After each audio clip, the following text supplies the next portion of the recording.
to Nukkle HeDD Comics Tuesday. It's fucking Tuesday. We got Lay in the building. We got Cap in the building. Cabs can't make it tonight, but he's here in spirit. On Lay. My man, just chilling, brother, chilling. What's up, Cap? How you doing? Doing pretty good. Is that and the father goes shamefully? That's my son. And the other guy goes shamefully. Orion goes, that's my father. Choose fear and hate to run your life. Something you can't do. That was wrong with me from the beginning. I was doing it that way. I was gonna go down that path. I worried. You thought it was Grayson? Sorry, got hurt. It's like not him. Not him. Crack his brain for somebody, anybody that can help, and remembers. Freeze. The media. Randall Savage. Randall Savage. With his knowledge and all other shit and his capacity to learn. Absolutely. This is the only vegan I'll ever eat is grilled chicken wings, because that's like vegan to me. You know what I'm saying? Because the chicken wings are supposed to be fried, but you grill the chicken wings, you put it in some sauce, and give it some blue cheese. Is vegan. That's vegan. Like regular moo cow fuck milk, put it in some Honey Nut Cheerios, vegan, because Honey Nut Cheerios is good for your heart. You know what I'm saying? Can I steal the question from Cabs? I got it right. Look at this.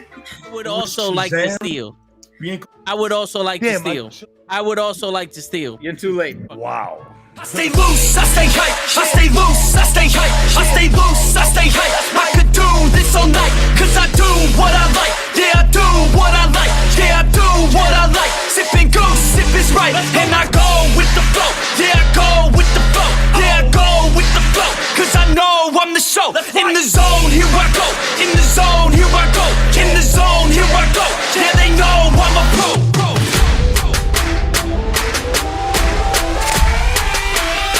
Let's go, let's go!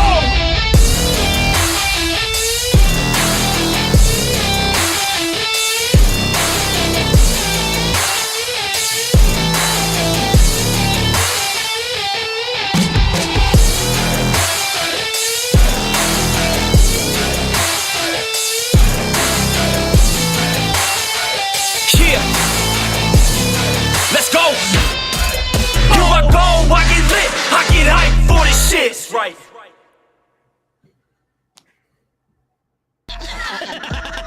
Word. He be like, I got a left elbow and a right elbow. I can break your face with an any elbow. Make sure that you get elbowed in your elbow with an elbow. Got the arm ball, get the phone ball, get around with the bomb with the bomb ball. Daddy's gonna take you to Jersey Shore. What's going on, everybody? It's the fucking Nukkle HeDD Comics. We back in the fucking building. It's Tuesday night. As you know, we got Kaz, we got Mr. Marvelous Cap in the building. What's going on? Lay's running a little late, but he will be here also. Cabs, what's going on, brother? I got the left armbar and the right armbar. And yo, this is my favorite. So funny. Fresh back from vacation last week. The week before that, when we Kenny, what up, brother? When we took a week off, I was on vacation. Came back to thousands of emails at work, but I'm caught up. I'm refreshed. Time away was good. Everything was great. Flaga in the building. What's up? Congratulations to your little mama graduating today. That's what's up. We got clap for that. Clap for that. That's awesome, man. That's awesome. But yeah, just here chilling. Another episode. I have a question for today, but I want Le to come first. But I'm going to let everyone intro themselves, and I'm going to rant a little bit about the Black Adam trailer. Oh, yeah. We definitely need to hear you talk about the Black Adam trailer. Go ahead, Cap. Introduce yourself. I think you muted. There you go. My name's Cap. I've been sober for about 36 years. Nice. I'm a Virgo, whatever that means. I like short walks on the beach because I'm fat and I can't be moving too much. No long walks. Nah. Quickest way to my heart is probably a brownie. Oh, that's interesting news. That's interesting. And now, I'm just here, gym, nope, tan, white as fuck, so no. So I guess I'm just here for the laundry, as Jersey Shore puts it. Living your reality. I respect it. I respect that. Brownies and short walks. Guys, a cheap date. Oh yeah. Yeah, I missed y'all fellas, but yeah, just happy to be back. Work is under control now, so I'll be here. No breaks, no nothing, unless something dire happens. But I should be here. I want to talk a little bit about Black Adam. Can I go? Yeah, you go ahead. The floor is yours. So, where'd I start? I'm not even that upset at the trailer. I thought Hawkman looked okay. Thought the trailer looked okay. A little. It's a lot of sepia. I think that's how you pronounce that. It looks very like dark brown, everything, which is okay. It's the setting. I get it. I'm not even mad at the trailer. I'm mad at the fucking Rock, bro. Yeah. Like Rock, son, you gotta chill. He keeps talking about how like there's a shift in power. I don't know what's going on. I feel like The Rock is like LeBroning the DCEU, where it's just don't let The Rock make decisions. Don't do that.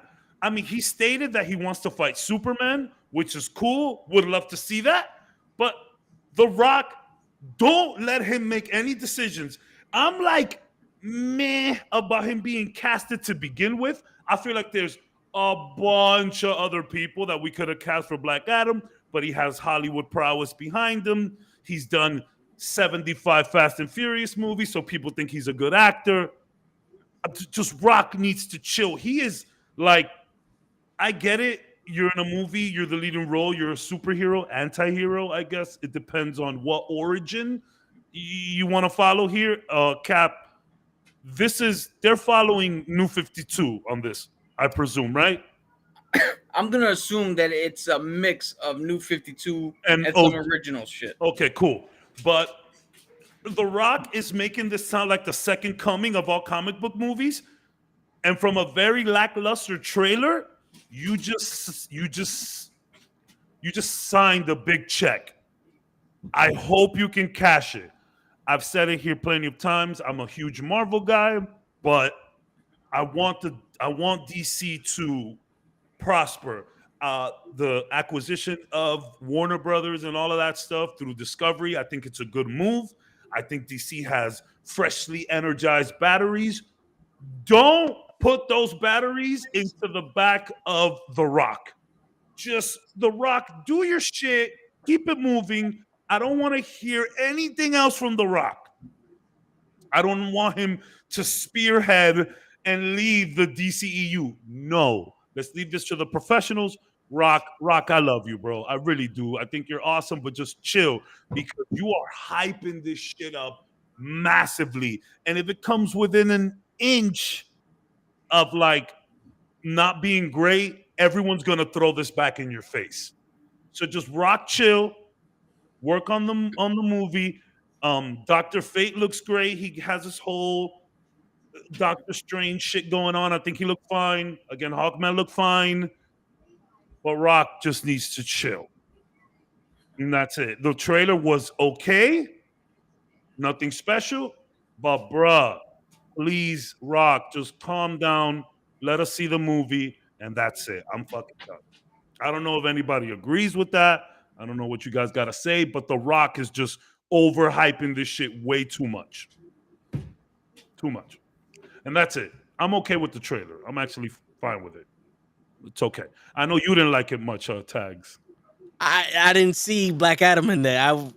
You saw The Rock. Yeah. Because listen, I did some research on Black Adam. We spoke about it last week, but when I was like, I don't know Black Adam like that. But when I saw the trailer, I said, I know this ain't Black Adam. This ain't the Black Adam that I know, that I seen. I don't know what happened, but let me do some research. And then the research I found apparently was New 52-ish, because it was a kid and his uncle in the middle of a war, and these people just killed the kid's mother and father, and the uncle that was the uncle's brother. Yes. So they want a revenge. And the Egyptian god chose a champion and gave him the 7 gods of from the Egyptian lore. that all spelled out Shazam. Their first letter spelled out Shazam, and they gave him Shazam. But when the kids spoke the word Shazam, the uncle grabbed his mouth, broke his fucking neck, and took the lightning bolt. So he became Shazam. He became Black Adam and killed everyone in there. So I was like, wait a minute. You're telling me this fucking guy is gonna be the Rock? And then Cap told me, nah, there's another origin where it's a little different, but it's like I saw that, I was like, wait a minute, whoa, this is some real hardcore shit. If this Black Adam was a Rock and he wasn't a part of the Wonder Twins, that would be kind of dope. But now we got him a part of Giant. We got him a part of Giant Deadpool, and 007. Even the beginning of the trailer was so basic, like, I died and I was revived to be a god. And well, another thing, so they're like overhyping his power. I mean, yes, Black Adam is super strong. He's essentially Superman with a little pixie dust over him, a little magic. Cool. But it's like, DC, you've had issues with these OP characters before. Everyone just chill. Put the movie out, and that's it. Everyone's really excited. The Rock, Dwayne Johnson. I get it.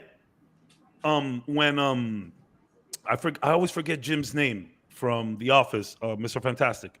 When he was talking about that, yes, when he was talking about the time where he was auditioning for Captain America, that he's putting on the Captain America suit and he's all feeling great. And then Thor comes out fully kitted up. He's like, hey, how you doing, Mike? And he's like, okay, this is not good. So, like, I get it, putting on a superhero outfit. Whoever the superhero, I get it. It's cool. But Rock, like, you've seen what's happened to DC. You've seen what happened to Marvel in some of their later stuff and some of their early stuff, too. Just calm down with the hype, because if this movie isn't a 9, there's going to be problems. And the new acquisition from Discovery, I think it's awesome, but there's a lot of eager fans to see what's going to happen. And anything short of like Legendary is going to be really rough for this continuity and everything that they're doing. So just, if The Rock would just come out like, hey, so, I'm super proud of this role. Things are looking good. We're going to make this movie. I'm excited for you to see it. Like, he's riding around in a little golf carts, cursing at people. Like, yeah, my fucking movie. And it's like, bruh, chill. So I just don't want him to LeBron the DCU and start making decisions. And like, hey, like, imagine The Rock is like, hey, we should get, because The Rock does a lot for wrestling and wrestlers and shit like that. He does a lot for them. So just start bringing a bunch of wrestlers that can't act. I mean, wrestlers are good actors, but not everyone's gonna be Drax. You feel me? So that's true. Just I don't want him to start like, hey, we should bring in this person for this character. Just Rock, just do what you're paid to do, and that's it. I'm done now. It's a little scary. I don't know if I'm making sense, but it's just a little scary to see how overly excited he is and how much pull it looks like he has. Is it just me that got that? It looks like he's he's calling people up like, yo, we should do this. I don't know. I don't know how I feel about that. Wasn't it his company who made the movie? Yeah. Oh my God. $7. I didn't even know that. That's a problem. I don't know if that's concerning. Here's the thing. To have somebody deeply invested in a character, as we've seen with Ryan Reynolds, and Henry could pay off in the long run. Marvel tried to make a DC movie with Eternals, and for the most part missed the mark. This is going to be DC's Marvel movie. Okay. And I think this is going to send the wrong message, because this is probably going to be one of the highest grossing movies that DC has. Because if you look at the ones that legitly people liked and legitly made money, Wonder Woman felt like Captain America. What do you call it? Aquaman was nowhere near as dark as everything else. You had a fucking octopus playing the fucking drums. Shazam was super lighthearted. was Super like, yeah, lighthearted. it was like the Ant-Man. Yeah. What do you call it? This movie is probably going to be the same thing. The only time that DC goes dark and actually goes and makes money is with the Batman. Mm-hmm. So when you see him get hit in the face and he flings the dude, Yeah. casual comic book fans are gonna love that because they're Yeah. like, they seem that they it's normal for them. What I'm worried about, what I'm more worried about, is the report that DC's gonna hand their movie division over to Todd Phillips, the guy who made the Joker. That worries me more because if the Joker, because you heard the reports that Lady Gaga It's is gonna. Yep. reportedly going to be Harley Quinn in the sequel, and it might be a musical. I've seen a video of a dude explain it, and the way he explained it, it kind of makes sense. But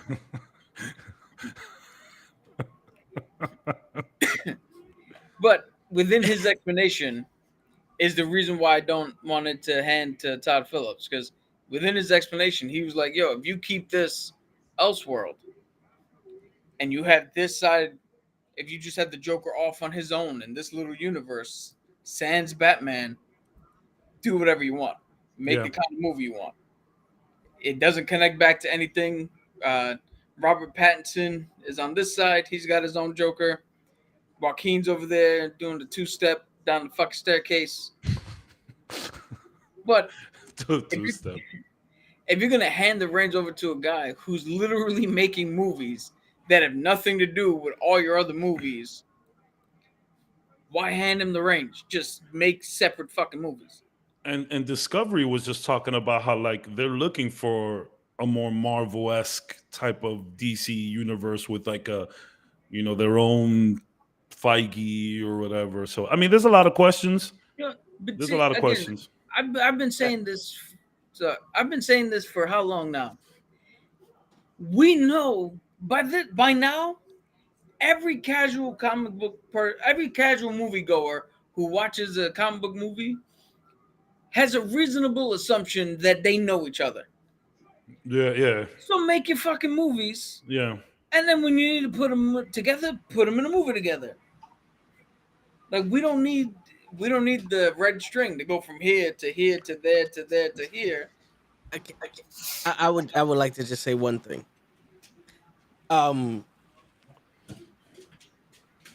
The Joker is not fucking Bruce Wayne's brother. Okay, fuck you. Also, the Joker's not fucking 40 years older than Bruce Wayne. They're friends. We don't need a in fucking our world. They're friends. How do you have the first fucking movie where this guy's a psychopath, dresses a fucking clown on the street, can't talk to nobody, just fucking laughing, and then the sex movie is a fucking musical? Get the fuck out of here. There's no way you can explain that to me that it makes sense, even though he's a fucking Joker. If the Joker that they made was the one from the fucking comics or the cartoon, maybe, but fuck you.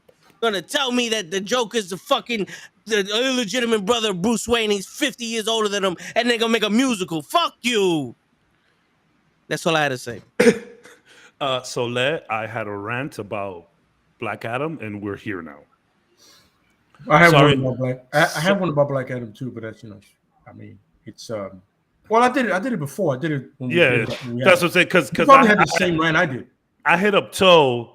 Yeah. And I was like, on the side, I was like, yo, I know we're going to do Mr. Marvel next episode, which I'm hyped about speaking about. But I was like, I have a little rant about Black Adam as well. So, I want to get into that. Basically, the grunt of it was I'm not too excited about how much pull The Rock has in all of this. He keeps talking. He keeps telling people it's going to be the best thing ever. He's super excited. And like Cap was like, when you have a person invested in a role, like a superhero or something, it's usually good. But like, I don't know how much The Rock knows about Black Adam, but I hope, again, I thought the trailer was okay. I thought things looked cool. I really like I've said it here before, I want the DCU to thrive. I think this is the shot. Let's go. But just The Rock needs to chill. Calm down, sir. Calm down. Like, See, and I'm with you in that sense, but my thing was, I understand his enthusiasm. yeah, I said the same thing. I get Putting it. on a I get superhero it. outfit, yeah, you hype up But for sure. my thing is, if you're gonna have that enthusiasm, have that Ryan Reynolds knowledge of the character, you know what I mean? Like, know the character before you jump in. First of all, you could have had a dialect coach for that Egyptian accent. He's just the Rock. He's just the Rock. What you said. I try not to call it, Yeah. but unfortunately, I called it correct. You know what I'm He's saying? just the Rock. But, and the funny thing is, as I told the fellas here before in the last podcast, is that the gentleman that voices him in every other avenue is the same guy from The Mummy. You know, the guard from The Mummy. We all know who he is, Deuce Bigelow. You know, the gigolo. Yeah. Which, if you hear his voice, is one of those things like Kevin Conroy. When I read Black Adam now, that's the voice I hear. Yeah. I'm invested to, the same thing with Logan. When I read Logan, I read the 90s guy, the 90s cartoon guy. By the way, go back and watch that. It's awesome.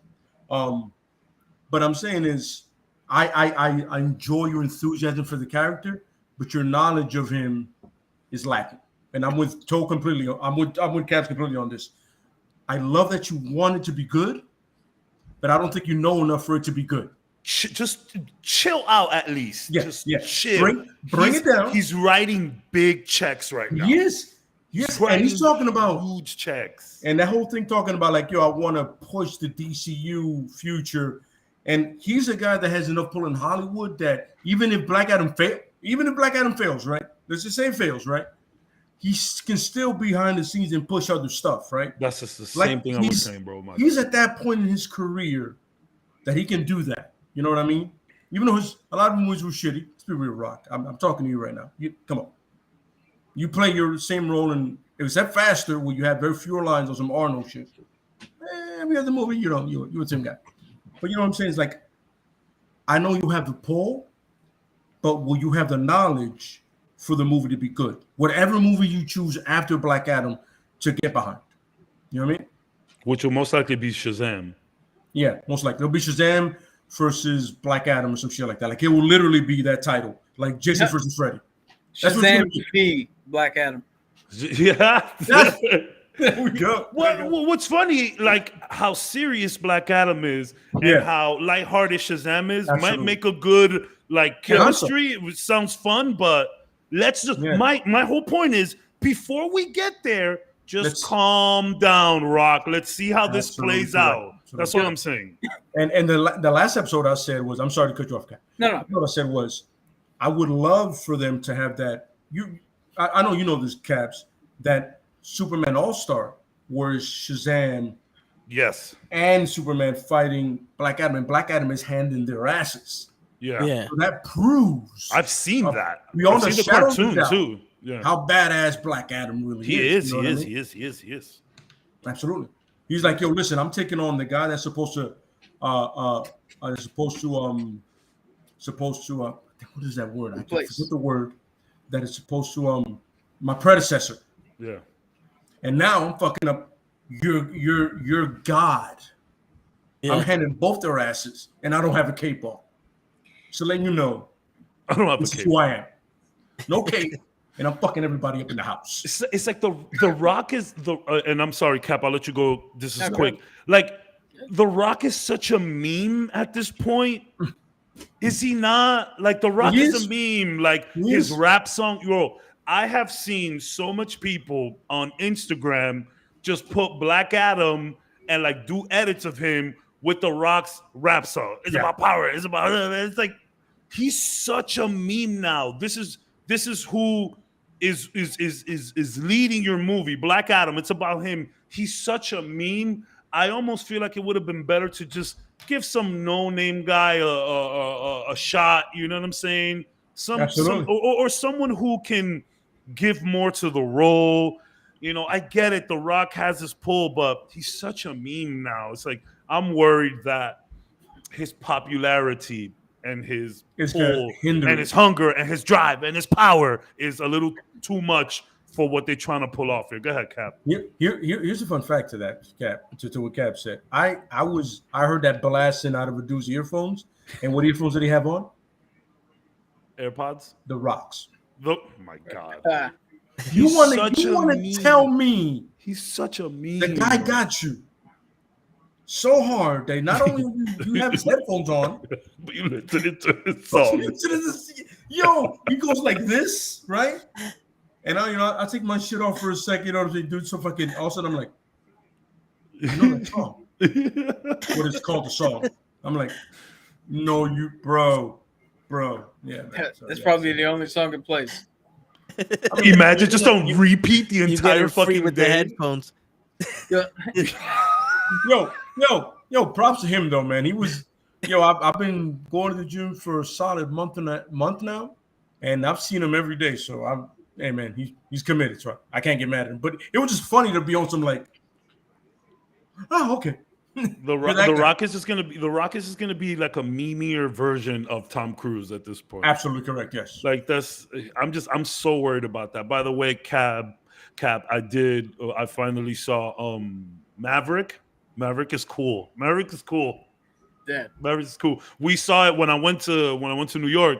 I linked up with Krills and Fern, and we went to go watch it 4DX. So your seat is moving. This fucking. So we was cracking mad jokes because Krills was right in front of like the steam thing. So like whenever the jets flew off, you just hear and mad fucking. Not steam, of course, that'll hurt, but it's just like vapor. It's just like in his face. Like, he's like this the whole time. And like, you could turn on and off the water. So I turned off the water. I wanted no water anywhere. So the people in front of us, they left their water on. And I don't know if the water was broken or if this was how it was supposed to be. That shit was flying. Just, you could see super high. But fun, very fun movie. Very fun. Very light. It was lighthearted. It was fun, but it was cool. Somebody told me it's a shame with Val Kilmer. They tried as much as they could for him. It made Goose's son. We know the guy that we're talking about. Teller. He seems like a prick. It made him less of a prick. They explain. So he actually has a real reason for being kind of a prick to Maverick in the movie, but then later on they have their whole. And I'm not gonna lie, I love the beach scene when they're playing football. It's just very reminiscent of just 80s, 90s stuff. Yeah. Very Apollo Creed, Rocky Balboa. Yeah. I'm like, you know what? Everyone take off your damn shirts. I love it. I love it. Go for it. I think. Watch out, because you know toes real quick. I think that everybody needs to kind of throw back to the 80s and get inspired to do some good. There was some positive times back then, you know what I'm saying? Seriously. This gave me Cobra Kai vibes. This was just good. This was just good times, man. It was good times. Beautiful things of time, I really, and Maverick, Tom Cruise still looks good, man. Guy still looks good. Guy takes off a shirt and he still looks good. I don't know how he does it. He has found the secret to CGI. He's found the Lazarus pool.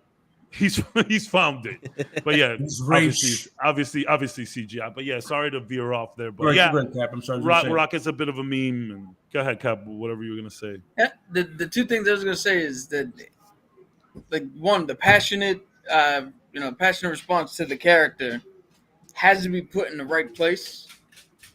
And I think The Rock would be a much better Lobo than Black Adam. Because, Jason Momoa is already Aquaman. Jason Momoa should be Lobo, really. He is Lobo. Yeah, he is Lobo. I think Roman Reigns would be a better Lobo with his character now. No.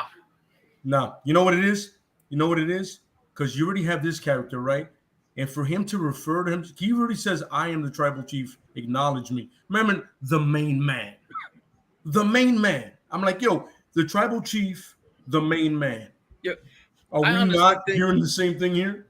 I'm sorry. I honestly think they gotta switch it. If you were gonna put Roman in a movie, Roman should be Black Adam, and The Rock should be Here's my second point. We keep bringing up the movie Faster, which is possibly The Rock's best performance. But what was he not in that movie? He was not menacing. True. At no point did I look at him as I look at Darth Vader. Oh yeah. Like, I wasn't looking at- Wait, time out. That is a very high standard. Damn, yeah, Well, that's what you I'm know, saying. can't Shit. but not for, No, but you can't go no, that's true. faster and then one of the greatest movie villains, if Yeah, not but- the greatest movie But villain. not for none. nothing. That scares the shit out of me, especially in this show now. yeah, no, I'm yeah, like- yeah. When he did the whole, I was like, okay, this is the guy I read in the comics. But I'm sorry, as you were saying. Yo, but not for nothing. The dude who records the snuff films and the child rapist, that old man, he was menacing. Yes, he Oh. was. But that's because he's fucked. That's not. I In don't the think movie. mentioning that that's creepy. So this is what I mean. This is what I mean by it. When you watch Vader, when he shows up, Mhm. you're literally like, oh shit. It's all. Yeah, All right. Even Someone- before he says anything. Yeah. someone fucked up. You're absolutely correct. I get it. But when The Rock shows up in Faster, you don't go, oh shit. You go, let's go. Someone's Go getting get him. fucked up. Yeah, yeah, yeah. I His see what you're saying. charisma is such that you're not afraid when he shows up. You're on his side when he shows up. Or you're hoping you're on Yeah, his side. Black Adam needs, when he shows up, your first instinct always has to be with Black Adam. Oh shit. Why the fuck is he here? You always True. have to be on a shit. Punisher Somebody's type gonna shit. get fucked up. We fucked up. Yeah, absolutely correct. And putting The Rock in that role is counterproductive because at Agreed. no point have I ever seen, even when The Rock was a bad guy in WWE, The Rock has never been that dude. When he shows up, you're like, and now people are about to get fucked up. Well, do you know how that you can make him that menacing if he doesn't have that many lines? If he starts showing, like, if in the beginning he does that whole friend shit and snaps and then doesn't talk, shows up, wreck shits and leaves, like some Roman Reigns shit, then at one point you'd be like, oh no, So why is this guy here with a bunch of kids? yeah, Why is he here with a You know- You know what I think you need to do is you remember the guy from No Country for Old Men? Yeah. oh, That yeah, dude- yeah, yeah. That dude is a definition of menacing. Yes. Stupid haircut, dumb haircut. There's no way this guy should be threatening. All of a sudden, he flips a coin. The moment he does that, he does this. You're like, it's on. After that one scene, the movie continues. You're like, yo, my man. Every time he does that, every time he walks in somewhere, you're like, yo, it's on. He's I'll be your partner. his whole look should not strike fear, but it does. And props to the actor, to the dude. He's amazing. And in Skyfall, he's even better. You know, when he's Silva. But it's that kind of thing where he's like, you need to start it with that one scene that sets the tone for the rest of the movie. You know what I mean? Yeah, Give me that Yep. moment where whenever, like the same Cap said, when he shows up, somebody fucked up in this game. Because now Yeah. it's over for everybody in here. because And I'm gonna I point this scene out in the trailer when he catches the rocket. Yeah. Right? When he catches the rocket, I mean, I don't know how you guys felt about it, but I was hoping to be like, oh shit. Like when Vader caught the ship.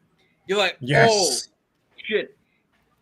But what I got from it was, oh, cool. Cool. Yeah. Absolutely. Like that's yeah. not you don't need I don't- to yeah. look at Black Adam and go, that was awesome. You need to look Yeah. at Black Adam and be like, oh shit. So like I keep bringing it up. When the dude hits him in the face with the fucking club, he should have lightning zapped his ass and melted him, not threw him away. Homelander shit. Yes, Yeah. absolutely. Just to the grill. Wow. Yeah. Homelander, Homelander, Omni-Man is Yeah. fucking Omni-Man is one of those guys like, yo, He looks If- like a baseball dad. he does. Yeah. He looks He like does. He looks like a retired cop. But you look at him and you're like, yo, he did this to his own kid. Yeah, because But think about this. He's not the baddest of the baddest. He's okay. And you're Here's the still weird afraid thing. of Omni-Man and Homelander, but not Black Adam, which you should be. Because you could Here's whoop the- both their asses if you wanted to. Here's the weird thing. This is why I keep bringing that up. Mhm. In the trailer, you have Hawkman saying, "Yo, we don't kill," Yeah. and he looks at him and goes, "But I do." And then we cut. Didn't you throw him? Yeah. Does that kill him? Yes. But that's not what somebody who killed, like Jeffrey Dahmer, is not like, "Oh no, I kill people. Let me slowly poison this food and wait 10 years." Like, No, that's not what the fuck killers do. Like, man. like Yeah. you wanted him next scene. The guy does the. You wanted him to like jacks his face with his Yeah. hand. Just Yo, but you gotta like, show something Yeah, when yeah. he says Well- when he says "I kill." You gotta show something that's above the normal standard of like a hero having to kill rip because an it's arm just- off or some you, shit. you know, Like, I think if you wanted to show medicine, he goes, "We don't kill." He just stares at Hawkman, and then the next scene, the dude goes to hit him. He grabs his arm and rips it off his body.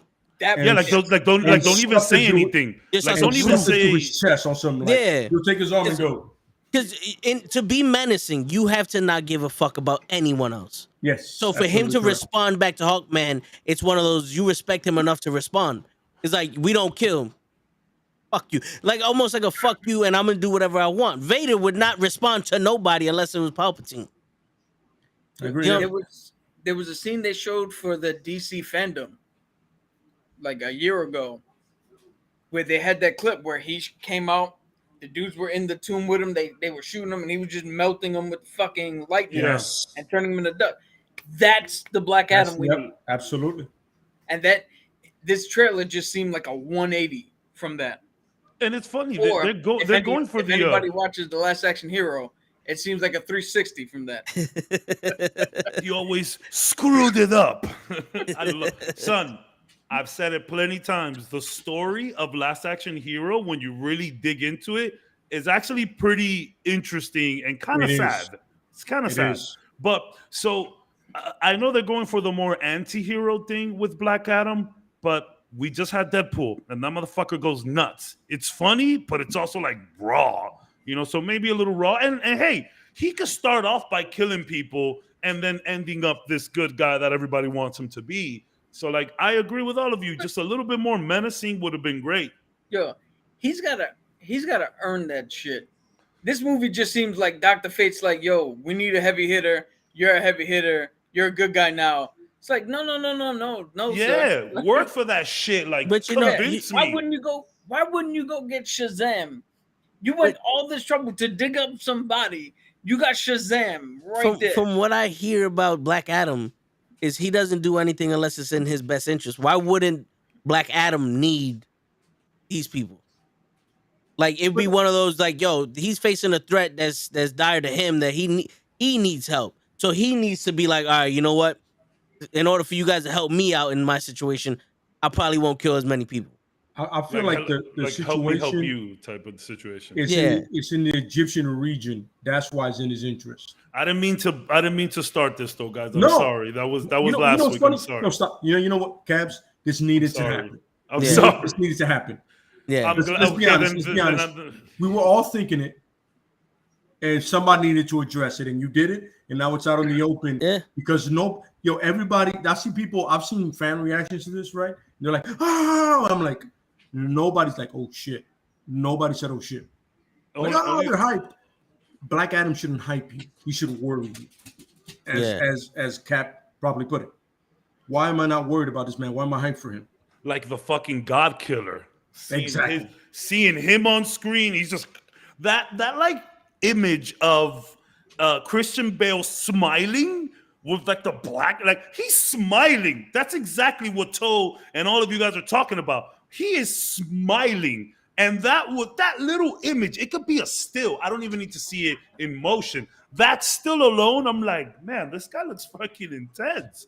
But anyways, No, I completely agree. Yeah, you know what I'm saying it's like when it's like that when Thanos has that realization on something, like, it's like, like I've accomplished something. If Thanos accomplished something, we have a problem in the world, in the universe. Yeah, I he's was not supposed watching, to. He's got another stone. We all need to be worried right now. I tonight, was you know what I'm watching. saying? That's like Vader on some, like, I'm like, I'm pleased. We have a problem in the world tonight. Yeah. Or the Joker's happy. When Or when Batman is laughing. Like, yeah, that's when Batman, that's the scariest Batman of them all. You don't Batman's want having a good time. Yeah, something's wrong. Yeah, absolutely correct. Yeah. I watched Infinity War again. Uh-huh. Man, the Infinity Saga is so good. Infinity War and Endgame are just. Will Secret Wars live up to the hype? Who knows? But so I know we got to talk about Ms. Marvel, and maybe it might be too late. I always like to ask a question. We was waiting for you, Le, and then you came. And then real quick before you ask that question, it's official. Ezra Miller's fired. That just came up. That's the report. The report is after this movie that Warner Brothers is done with. No. Fire him now. Ban Ezra Miller. Don't ban the Flash. Get The Rock to play the Flash. I don't give a shit. Get anyone else but that motherfucker. He could really look slow motion. Listen, let's get Hangman from Maverick to play the Flash. Yeah. Ooh. I'll even take Seth fucking Rogen. I don't give a shit. Just get him the fuck out of here. When they fire the fuck out of him. Time out. Do you want Cap to go into your room and punch you in the face? Because I know he destroyed the Hornet. The Green Hornet, and I know how Cap. Look at Seth Rogen talking about. Yeah. I would rather up, Batman? Look at him. He said, "I tell you one thing, Seth Rogen didn't do what I do this when I want to hurt somebody too. When Seth Rogen runs, he doesn't fucking backhand people. He doesn't paint the fence. Well, anyway, when they fire the fuck out of him, yes, I see. I seen whatever movie he played and wore a mask. I don't know if it's called the Green Hornet, but he wore a mask. No, but yeah. But anyway, when they fire the fuck out of Ezra Miller, I'll give you a standing ovation. Until then, I'm gonna hold my applause. Yeah. They gotta get him the fuck out of here. I gotta listen, and I don't want to celebrate Warner Brothers for this, but there's a lot of studios that don't stick by an actor or actor. I don't know how to pronounce they as an actor. Just actor. Something for that? I don't know that. Just actor. Lesbian. Anyway, whatever. A lesbian? Whatever that is. Oh. Whatever that is, they stuck by that. Even with the kidnapping charges. Way longer than they stuck by Johnny Depp. Right? Word. Right?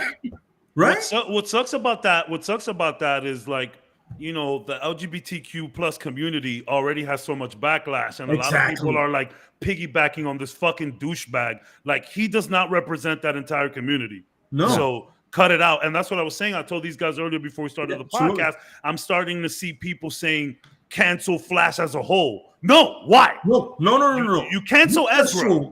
Whatever that is. Cancel Ezra. And I'm gonna tell you, when he first came up on the scene, sans the running, like, I was fine with him as Flash. I was okay. I know Toe never liked him, but it's okay. But like, don't let this man, not my Flash.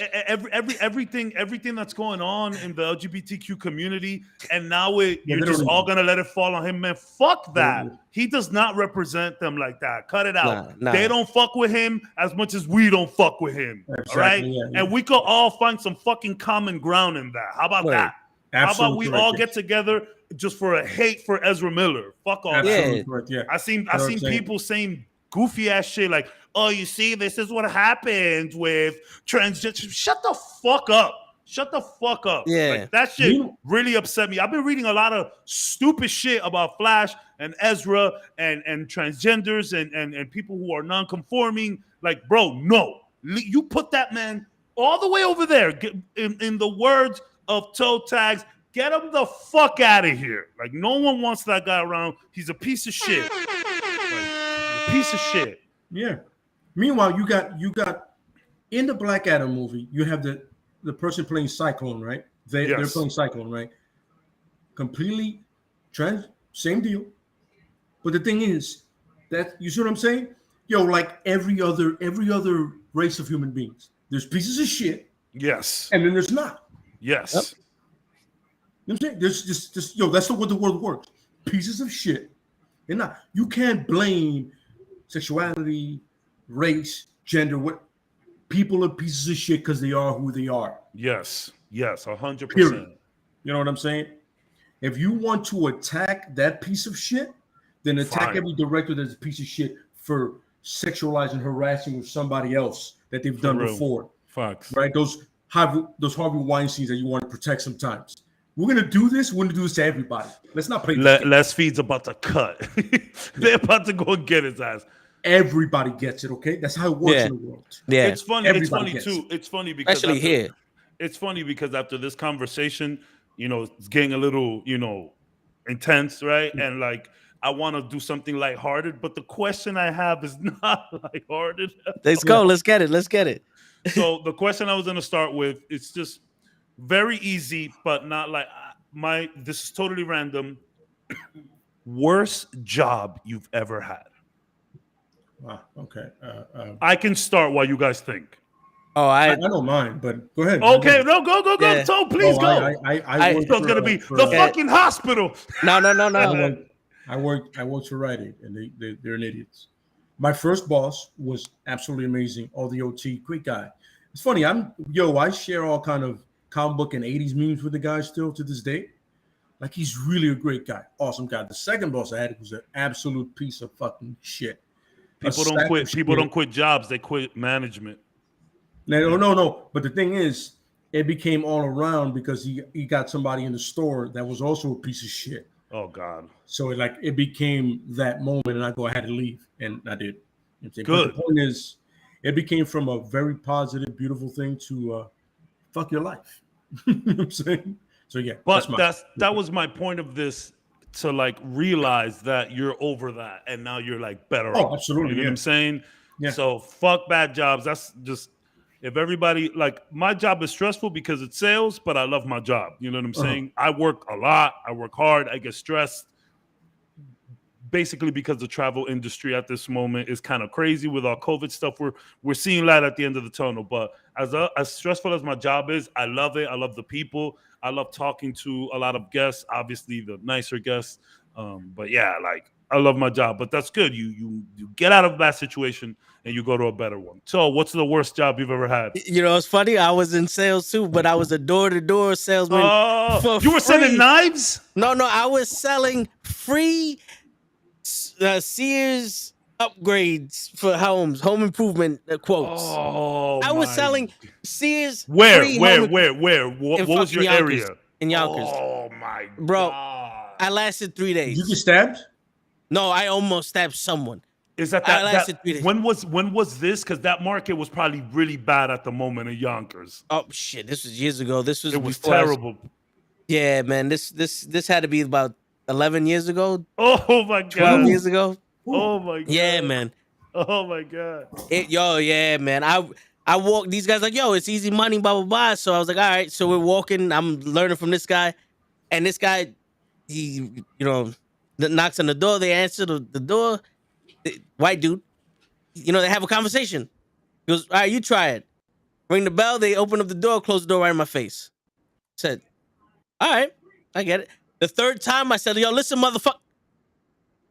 I was like, yeah, it was one of those. And then the dude actually spoke to me, and I'm like, yo, listen, I'm here, blah, blah, blah. He goes, I don't give a shit. And I said, I don't give a shit neither, motherfucker, but this is my job. And the dude's like, yo, dude, you gotta relax. I said, there ain't no fucking relaxing. I don't know about you, but when someone slams a fucking door in my face, it's disrespectful. Don't open up the fucking door. Like especially when I'm at least just stay quiet. Yeah, when I'm the only fucking Spanish person here and 5 fucking white people just smash the door in my fucking face, I'm gonna take it a little fucking personal. And that's what I was like. I'm not emotional. I was like, you know what? I don't think I could do this shit because we just walked like 7 miles up and down the fucking blocks. 8 hours up and down the fucking blocks, knocking on everybody's door, and you're slamming this shit in my face. You're talking to me like I'm some kind of piece of shit. Fuck y'all. I'm not doing this. Nah. For commission. This is why I asked this question. Yeah. So you weren't even getting a salary at all. It was just straight commission. No, straight commission. So I spent that whole day, made no money. Door-to-door sales is really tough. Our boy Ed, you played with Ed before Warzone. Yes, he was selling Cutco knives door to door. He was like 16, 17 years old. That's rough, bro. But those Cutco knives was legit. They were legit. They were pretty good. Cap, you got your worst job there? I've only had 2 jobs. Okay. I worked in a nursing home or as a United States Navy. By default, But the That's- fuck? I'm pretty sure I know which one it is. Yeah. He's also do the math. Yeah. Truth be told, I love being Navy, and No, of if the course. Navy didn't kick me out of my fucking job, I probably wouldn't be here now. I'd probably be out to sea somewhere True. right now. But This is why I asked this question. no, This is why. but truth be told, working at the nursing home was not bad. Working for the security companies was fucking horrendous. Len knows a thing or two about that. Yo, there were times where I was going months doing fucking 72-hour work weeks. Yeah. Doubles during the fucking work 7 days a week, doubles during the week. I was my anxiety shot up, other fucking problems shot up, losing hair, all that. I started this. Hold on, let me see. My boy just sent me a picture of what I looked like back then. I saw for the Father's Day photos that Toe posted. I saw you guys looking young, man. A bunch of foxes out there. I see y'all boys. I was like, man, look at these dudes. Yeah, that's the picture I'm talking about. Look at that. Look at that handsome fella right there, son. Look at that. Look what happened. I went from that to this. That's why honestly, it was between this and another question that I'm gonna leave for another time. But I'm glad I asked this one. No lie. The reason I had that photo on me is because I shit you not. My boy, who hit me up in our group chat, is like, "Yo, what happened to this Vic? We need this Vic back." And my response, I'll show you my response. Excellent. This is great. Yes, I am. Man, my response was to take this picture and with the caption, "That Vic is dead. There's only Zool." Zool as in Ghostbusters, right? Yes. Okay, that's funny. Go ahead. My fault. No, that's what working for the 3 different security companies combined did to me. I got there was a woman at the job. And my boy he was going through old photos before I quit, and he sent me one where it was me, him, and one of my other dudes at a little lounge or bar thing. Right? And I showed it to one of the girls at the job. I was like, "Hey, you want to see what I looked like before I worked here?" And she legit looked at me and went, "What the fuck happened? You were so good looking back then." I think you're still good looking, by the way. But at this point, I don't give a shit. But yeah, but just that statement shows you how bad that job was. And again, that shit fucked you up. It wasn't the facility itself. That was cool. I mean, they had me and Vin doing karaoke out in the fucking nice in the patio area. But the security companies, shit. Yeah, I've heard that before. Like, I have a friend over here that does that shit. He started working for the train, the metro. But my bad job. I mean, now by default, like I think you guys all got me beat. But so when I first got here to Miami, finding employment wasn't difficult. My brother got me a job relatively quick, right? But the job it was good, right? It was good for what it was, but it wasn't paying me as much. So I tried to do something else on the side. Now, the something else on the side was vehicle transport. So like you're moving to a different state, you go to our website, you generate a lead. The lead comes to us like a profile. We call you, we try to move your car. Right now, my brother reached out to one of his friends, like, "Yo, my brother needs a little second gig. They cut his hours. He needs something to do." So I was like, "Bet." So by the way, this guy is no longer alive. Rest in peace, my dude. He got me the job, and it was just there was no it was a sales. Imagine a sales job with no management and or leadership. It's just a freaking free for all. So we worked in this warehouse that they rented out, right? And the room was like about, I want to say maybe half my living room. There was like 8 agents in there. And the guy who was running the show, so my friend, the one that passed away, it was kind of his business. So the guy that he appointed in charge was stealing our leads. He was stealing our profiles. And where we were supposed to get maybe 10 leads a day, we were getting 2 or 3, and this guy was taking all the good joints. He was taking like, yo, I need my Maserati taken from New York to LA. That's a $2,500 job. You know what I'm saying? He's like, yo, and I need the roof cover on it. I need a special transport of this vehicle. This guy was making mad money. But the problem was everyone in there was super ratchet. One time, and this was the final draw. I don't judge people who do drugs. Obviously, if it's in some hardcore shit, like if you smoke pot, that's awesome. But I saw this guy one day, you know what he was doing? He was cleaning out his bowl, like a bowl to smoke. He was cleaning it out, put all the little remnants on a piece of paper. He then created a smoking apparatus because I think his pipe was broken or something. So he created an apparatus to smoke out of a pen. He put all that black tar in a pen and in the office smokes it. I was like, you know what? I worked that job for 3 weeks and I made $50. Yeah, fuck that. This guy's smoking crack weed over here. This guy's stealing all of our leads. It was super hot in there. There was no leadership, no management. I was like, wow. But then my next job after that was another horrible sales job. But I quickly climbed up the ranks and, started doing something better. Off of pure charisma. Maybe. Stop that. You're charismatic. Stop doing that. Stop cutting yourself short, Caps. Yeah, looking like a you young know what rock. I'm talking about. Caps come to life of the party really fast, Caps. You can't do it. Not anymore. You can do it. I'm old, man. My back hurts. I've sat there and been like that. He's doing it again. There he is working his magic. And I'm not just pointing to. I just realized I'm pointing to the Batman bucket I have up there, which is weird. Yeah. Not pushing anything, but I'm like, hey, listen. When I first got my iPhone 4S for Sprint, that was this was 2011. I had the name show up as Batman, and I have not been able to take that off at all.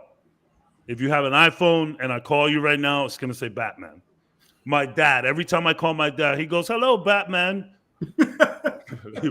Hello, awesome. Alfred. And I just tell him, "Hello, Alfred." But yeah, I've just been Batman forever. I tried to change it. I called Apple. I had a new ID. Just stayed Batman. You know what? I'm not upset about it. Yeah. That's actually not a bad thing to have. It could be a worse hero. Dude, you guys see it live. 2 DC shills right here. Yo, look at that. It's funny. I was gonna put on. So when I was out on vacation, when I went to LA, we went to the Warner Brothers studio, and obviously the gift store is there. And not for nothing, the shirts were kind of cheap, all things considered. This shit cost me $23 at a Warner Brothers studio store. At the Warner Brothers tour where you're going around and seeing all of this stuff. 35 and better. I was thinking $40. They said 23. I grabbed 2 of them. I said okay, and a mug, and a Batman mug. And because of the purchase, I got a free Justice League comic. So I was like, yeah, nice. Yeah.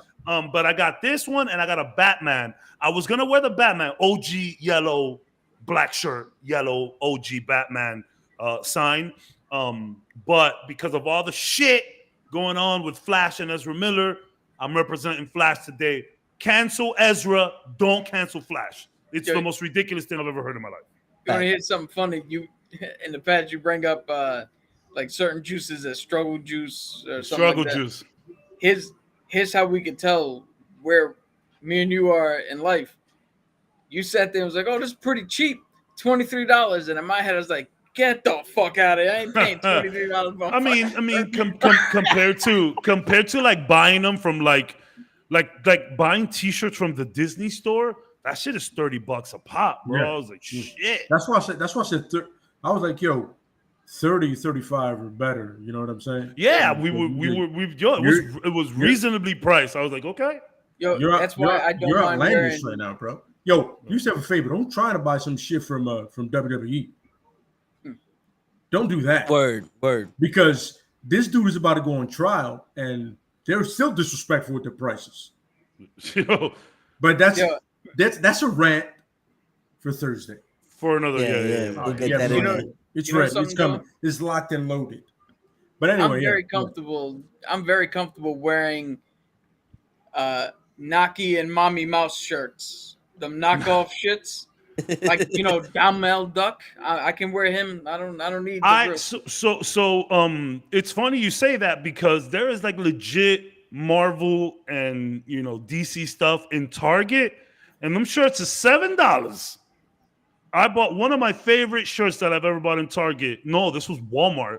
It was a Scooby-Doo t-shirt. It's just a mystery machine and them walking right next to it. She cost me $6. And I bought a pair of sweatpants right next to it.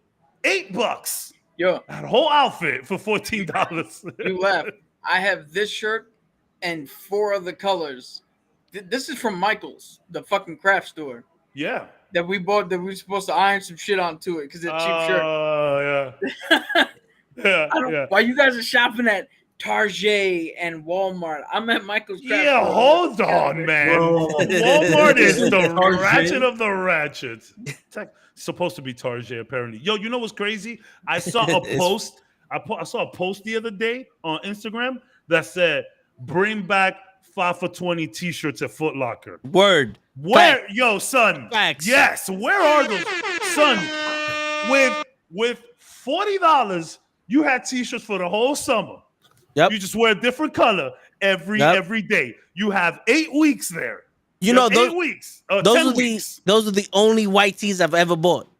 I don't have a white tee in my fucking drawer. I have Not so one many white tee. tees. It's so Those are the only ridiculous. white tees I ever bought. I don't know where to buy white tees. Well, Not I don't anymore, buy- at least. yeah, it's like I don't go if they gotta have a thing on them. But I'm saying like Yeah. you bring back the 5 for The thing. 20. Yeah, you bring back the 5 for 20. I'm having mad white tees and some other shit. It's like you're making money for Locker because I don't For even real. I don't And they even had know the- you no more. They had the different collared ones that were it was 5 for $25 because Yeah.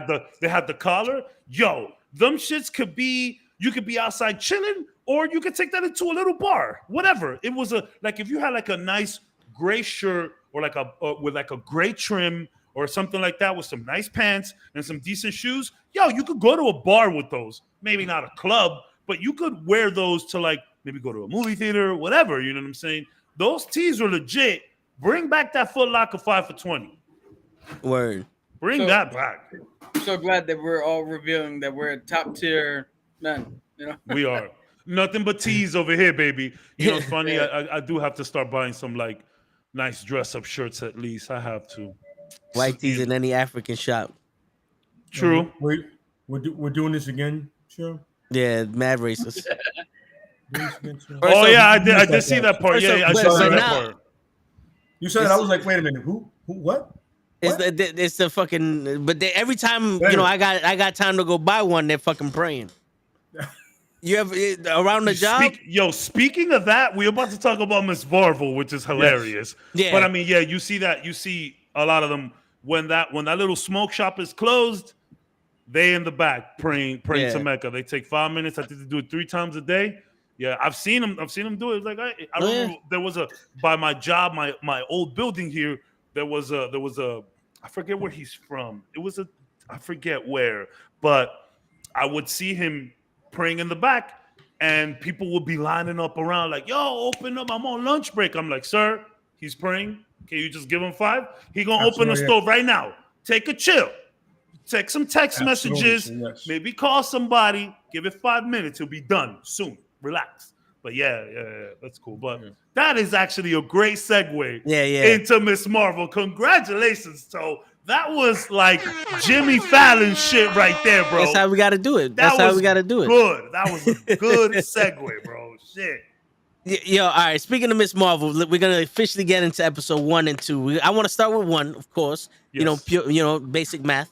But I actually rewatched them right before the shit. So I got a little bit of notes, just a little. Miss Marvel is one of the Disney shows that I've watched the most.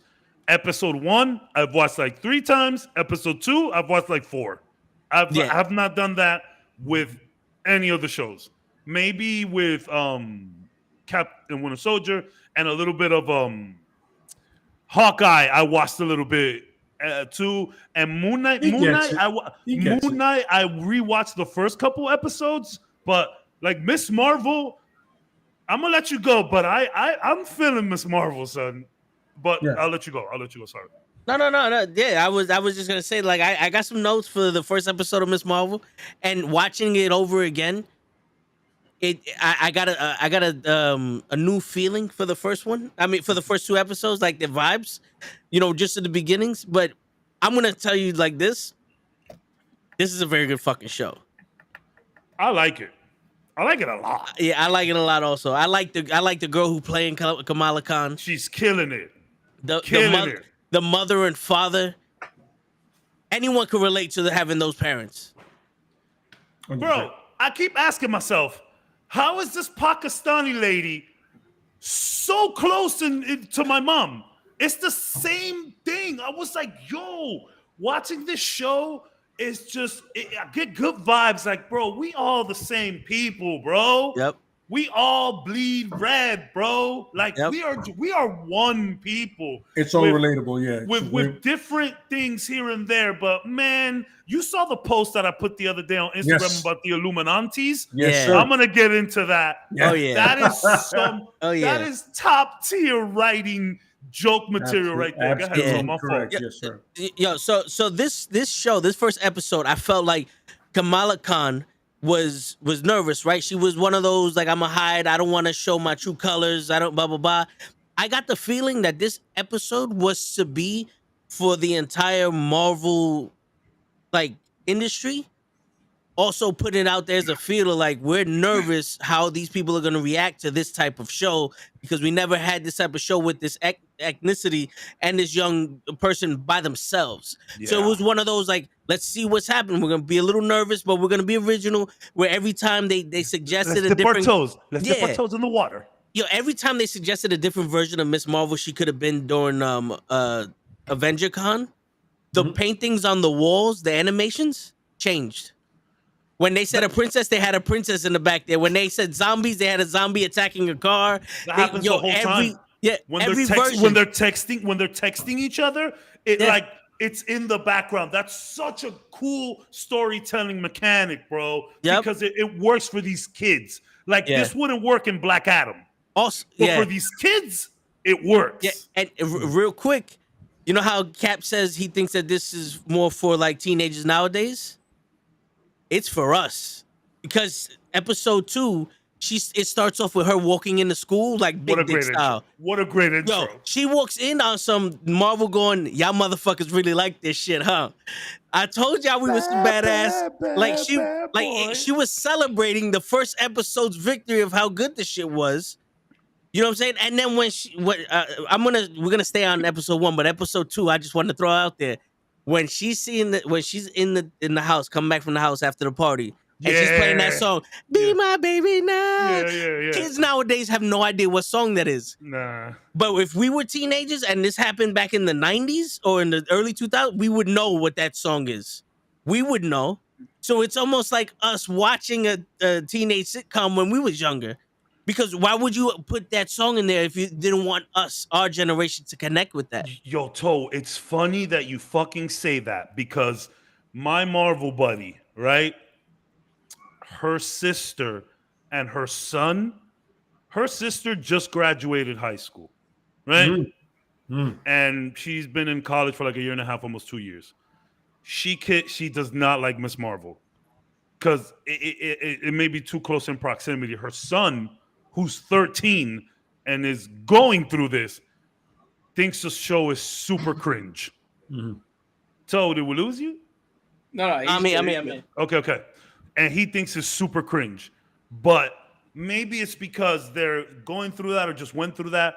But I said it on this very podcast. I got receipts. I love the high school stuff. It could be played out. You know, we've had so much high school shows over the years. But this is one about superheroes, so it's a little bit more Superhuman Samurai. It's just more that type of crowd where it's like superheroes doing high school stuff.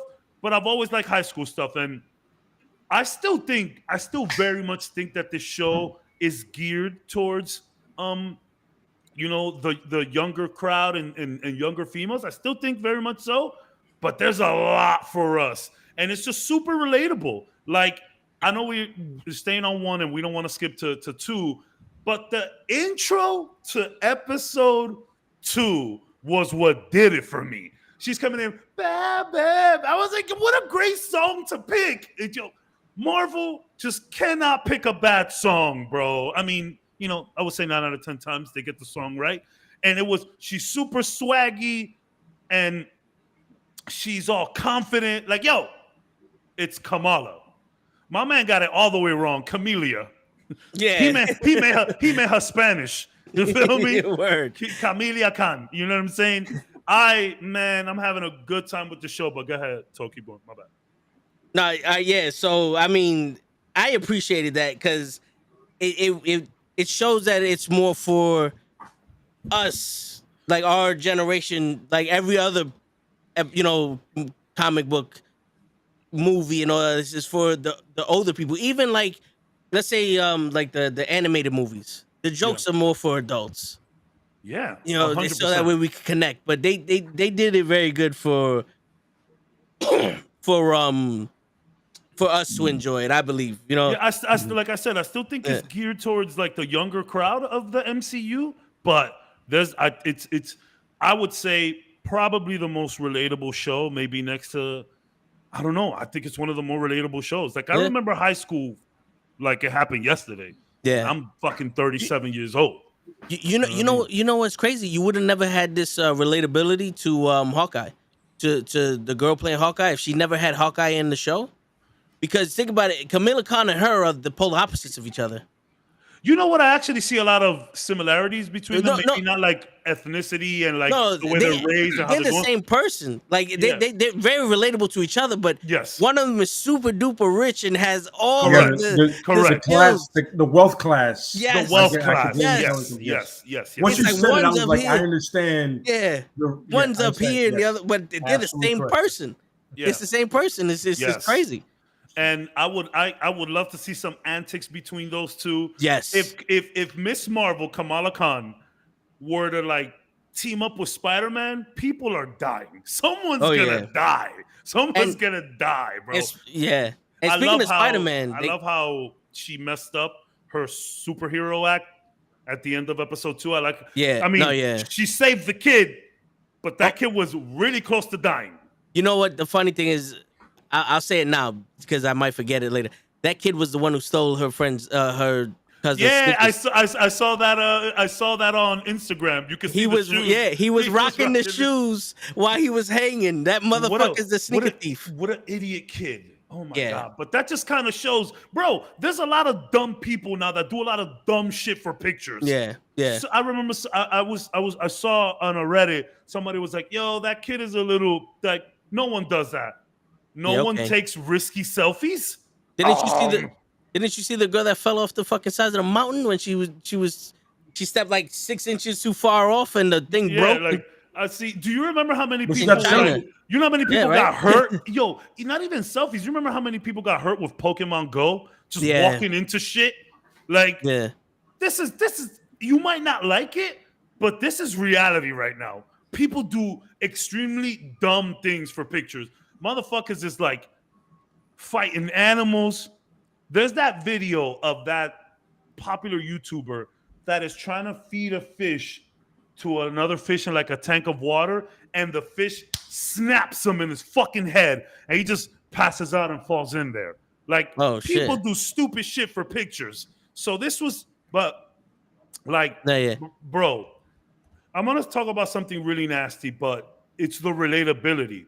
So one of the parts that stood out the most, and I don't want to skip to episode 2, but it's what we do here, you know? Yeah. One of the most relatable fucking parts, and it's not even to me because I am not a woman. I don't experience this. But when Nakia, and we'll get into Nakia, when Nakia's in the bathroom trying to figure out what's wrong with Kamala, and she goes, "Hey, I got tampons if you need that." I'm not a woman. I don't know what any of that is. I wouldn't ever. Obviously, through my mom and cousins and nieces, and you learn about that stuff through girlfriends, and you know about that stuff. But I can't relate to. I've never had that happen. But when she says, "Oh, I also have pads because I know how your mother is," that is some of the most I heard that, and I legit heard my mom when like my nieces were over, my cousins were over, and they needed stuff, right? Like a lot of Hispanic mothers don't fuck with that tampon shit, especially when like a girl's like a virgin, right? They don't. They're like, yo, that I was like, yo, what is this? My mom talking? This is again. I know it's nasty and it got weird, but like that one little line was like crazy, like not relatable to me, but relatable around what I see with the women in my family. You know what I'm saying? And like again, this Pakistani woman is just like my mom. When she passes out, when she gets the first vision, Yeah. she's like, "Kamala, what happened? Did you not eat, or did you eat too much?" Like, yo, that's my mom. That's my mom. Yo, I oh my God, it was so crazy just watching this. I love learning about the culture, but I also love seeing how close to the culture it is to mine. You know what I'm saying? Like, and Yusef, the dad, it's the same thing. You know what I'm saying? Like, it reminded me of my folks so much. Because with the minorities and all that stuff, there's not a lot of ways that you can show your love to people, but you always showed your love through food. Yeah, and that's why it's always I made a big feast and you better eat it all. So, God. when Bruno comes over, yes, and Muniba is her name, the mom, Muniba. When Muniba's like, "Okay, I'll fix your plate," he's like, oh, "Okay, cool," and she comes out with like 6 trays, and she's like, "Yo, how'd you do that so fast, bro? Wow." Welcome to DR. Yeah, it's so relatable. Yo, when my mom comes here, she stays at my brother's house. And my mom, when I go, my mom literally says, "Yo, bring me Tupperware." And every time I leave my brother's house, it's packed like that. It's so good. And my mother is the same way. When my brother's friends come over, she gives them a million things of food. When my friends comes over, it is so crazy how alike we all are, man. And I think that's what we really need to take from this, and it pisses me off. Everyone, because there's always, "Oh, Marvel, why are you shoving this down our throats?" What? Kamala's culture and heritage? Marvel is not shoving that down your throat. We are at a point in the MCU where Captain Marvel's movie is coming out, and Kamala Khan is integral to that character. We have been introducing Young Avengers now since January 2021. So this is the perfect time for this. Yeah. You are just a racist. I'm sorry. Yeah. And not for nothing. If you're gonna do something that's in the New York, New Jersey area, there's more than just white people. I don't know or if you Spanish noticed. people or black people. There is a bunch of people in New York, New Jersey. Yeah, the most diverse fucking guy. Like, I want to tell you, the melting pot is called for a reason. Yeah. Listen, you can't walk 2 feet without realizing somebody's a different race. Yeah. So they're out there. Hey, listen. Fun fact: New York has always been like that. Welcome to it. You don't like it? You don't like it? Our slogan: go fuck yourself. That's right. This is our world. New York and New Jersey is our world. It is the right time for all of this. It is the perfect time for all of this. And the part in the mosque where she's like, "Hey, kind of can't see you from back here, so I don't even know what you're saying. And look at all the guys up there. They have this immaculate section where they sit in, and the women are just back here eating shit. That is 1-to-1 from the comics.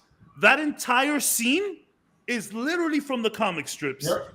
And I don't know if you guys know this, but the lady who wrote Miss Marvel is Pakistani. Okay? Yep. So what is Marvel shoving down your throats?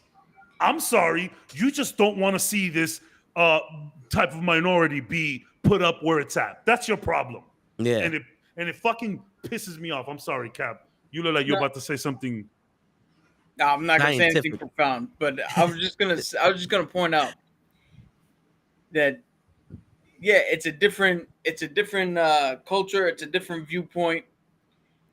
But the mom turns around and knowing that it'll embarrass her children, says, "Oh, if it wasn't for Slippery When Wet, Bon Jovi, Yeah. you wouldn't be around." Yeah. If that's not fucking America, Yo, like, come on. Yeah.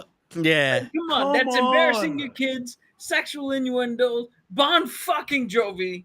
Like, Yeah. come on. And the pops jumps in the room painted fully green on some I'm the Hulk. Yo, can we talk about how awesome that fucking costume was? Yeah. Yes. Not only did it represent their culture, but it was the easily recognizable. Oh, he's the Hulk. Yeah. Yeah. Which is funny because I forget the type of, it's a camise. I forget the name. I should look that up. I'm sorry. We're gonna butcher a few things, y'all here. Very sorry. We're all very excited. And honestly, like, I find this all interesting to get a view of more of this culture. Like, I find it interesting, but her, and it's funny because in the first episode, Muniba tells her, "Yo, why are you chasing these people? You need to be yourself." I don't think she's necessarily talking about not being a superhero. I think she's saying, "Yo, stop copying this white lady and do your own thing." Yeah. And later on, her official suit, which we will see in the show, which we have seen in the posters, it is a version of, it's a Pakistani suit. Like, it's the whole getup. I think I need to find the name. I'm pretty sure it's she all wore- Kamis, something like that. I'm very she sorry wore for something messing that up. similar to that when she went in that fucking fair. Yeah, With the fucking Illuminantes or whatever the fuck they with call the it. Illuminati. Yeah, like she's it's like, so good. There's a lot of shit that you point out, like, hold on, wait, that's this. But yeah, all right. So going back to, go ahead, Cap. No. You 'Cause didn't, what I had was episode 2, so I'll wait. all right. But going back to episode 1, Yes. Cap pointed out to me the first time we saw it, the extra credit scene, Yes. the dude was the one who bring in Peter Parker. He kills it. I love that. Yeah. He's so funny. When he questions Ned, he questions Peter, Zendaya. He's Yeah. good. He's funny. And then this new woman, Yeah. and I'm like, and she's from Orange is the New Black, but I saw that and I was like, yo, this could be related to either to Daredevil or Spider-Man, because these motherfuckers bring in Spider-Man, Yeah. and Daredevil already defended Spider-Man from these niggas. So maybe we could get a little bit of Matt Murdock in this. Yeah. You never know. Oh. Also, depending on when this falls in the timeline, there's also another superhero lawyer running around. There is. Oh, it's She-Hulk. There is. That's true. Here, And they not wanted this. to, Here. but not for nothing though, because in the trailer they said that they wanted her to head up the new division, right? So could Kamala Khan be the first one that they put on trial in So- that new division? So I have comic book information on how this all could play out when we get to that point. Okay, all right. Another thing I wanted to notice is that when she went into the chest to Sorry. get It's a Shalwar Kamis. Shawar Kamis. Okay. Shalwar Kamis. And it's funny when they're in the celebration where Bruno's wearing one, and he's like, "Yo, you don't think it's too bright?" And she's like, "What do you mean?" He's like, I don't understand what you're saying. Yo, so Like, I'm good. sorry. This is what we do. too bright. Like that's Yeah. my mom. That's my mom. That's all of our mothers, man. Yeah. I don't understand how people you know aren't what that is? relating. It's, You know what that is with us? That's like when you bring somebody new over to like a Thanksgiving or whatever. And they go, "Yo, they're mad loud. Are they arguing?" No, that's what we're doing. That's No, what we're yeah, doing. yeah. we're just chilling. Yeah. Nobody here is arguing. Yeah, we're just conversating, bro. It's all love. It's all Yeah. love. Like The your the girlfriend, like, Illuminantes. a friend, The you're like, yo, Illuminantes might be, yo, the uncle's outside in the hallway. Why are you talking? yeah. Yeah. Nobody's fighting, bro. Nobody's fighting. Word. Everybody- The Illuminantes are definitely talking shit about everyone, Yeah. but they're not fighting. It's They're funny. not fighting. It's funny. Caps put that up, and you're absolutely correct. There's always the group of aunts that are talking shit. And if you know anything about us, they're smoking the slim cigarette somewhere. Yep. And they Someone's got the smoking a Anti-Vax, slim. the lighter. And they all have different type of drinks. There's Yes. the auntie that's just doing wine. Mhm. There's the auntie that's just doing beer. There's There's the one doing auntie that's rum. doing some real hard liquor. Yeah. And like they're everywhere. And funny, the one of the Illuminantes, and again, I'm sorry for jumping to episode 2, so really sorry. But one of the Illuminantes, who the one that says, "Oh, I heard she killed a man," she voiced the first Indian character in Overwatch, Symmetra. So that's also really cool. And also Yusef. She's part of the Critical Role team too. Exactly. And Yusef, the father, he does the voiceovers for Doctor Strange in the translations of the Marvel movies in India. Oh shit. Yeah. That's Bro, dope. there's so much love in this show. Why aren't people like, bro, I latched on to how much love was put in this product immediately in the school. Even the weird counselor that tries to be hip and he's like super cringy, but like that is it. That's what happens. Yeah. Fucking Bruno, getting friend zoned. Yeah, like we don't talk hard. about Bruno. Hard though. I love Yeah, Bruno, yeah, man. Poor Bruno. So he hating. But anyways, my bad. But not for nothing, to go off of that topic, and especially the people that were talking shit about the Star Wars character, Yes. Yes. and all that. Piece of fucking shit. To me, I see it as this: like real fans of Star Wars or wrestling or comic books or any lore that have it, they talk amongst each other. And they celebrate what they celebrate amongst each other, and we don't like what we don't like based off of the characters that that they're portraying or the situation. Like, I don't like the way this character's written or whatever. It's never about the person, unless it's Ezra Miller, because you fucked up. Yeah. But the thing is, it's like I think the people that are on social media that are bashing the show and all that, those are not real fucking fans. No. Those will never be in the category of fan that I would put myself in, because that's a disgrace. It's like, how long have we been living here that there's been so many different type of people, whether it be color, race, sexual orientation, whatever other, separation, religion, whatever else separates us individually. We're all one race of people. We're We're humans. race. Yeah, we're the human race, right? We've been living forever. And if you never come in contact with someone that's different than you, then you live in a fucking rock. And that's a fucking problem. Like, you live in a rock and you need to step outside. Anywhere you go, even if you're in Kentucky, there's other fucking races, religions, and all that other shit that you coexist with.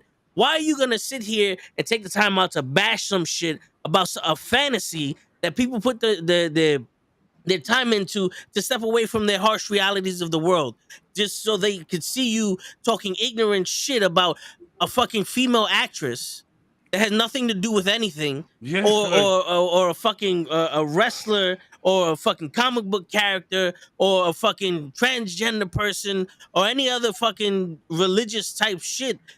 What's the fucking point? Like, what is the point of this shit?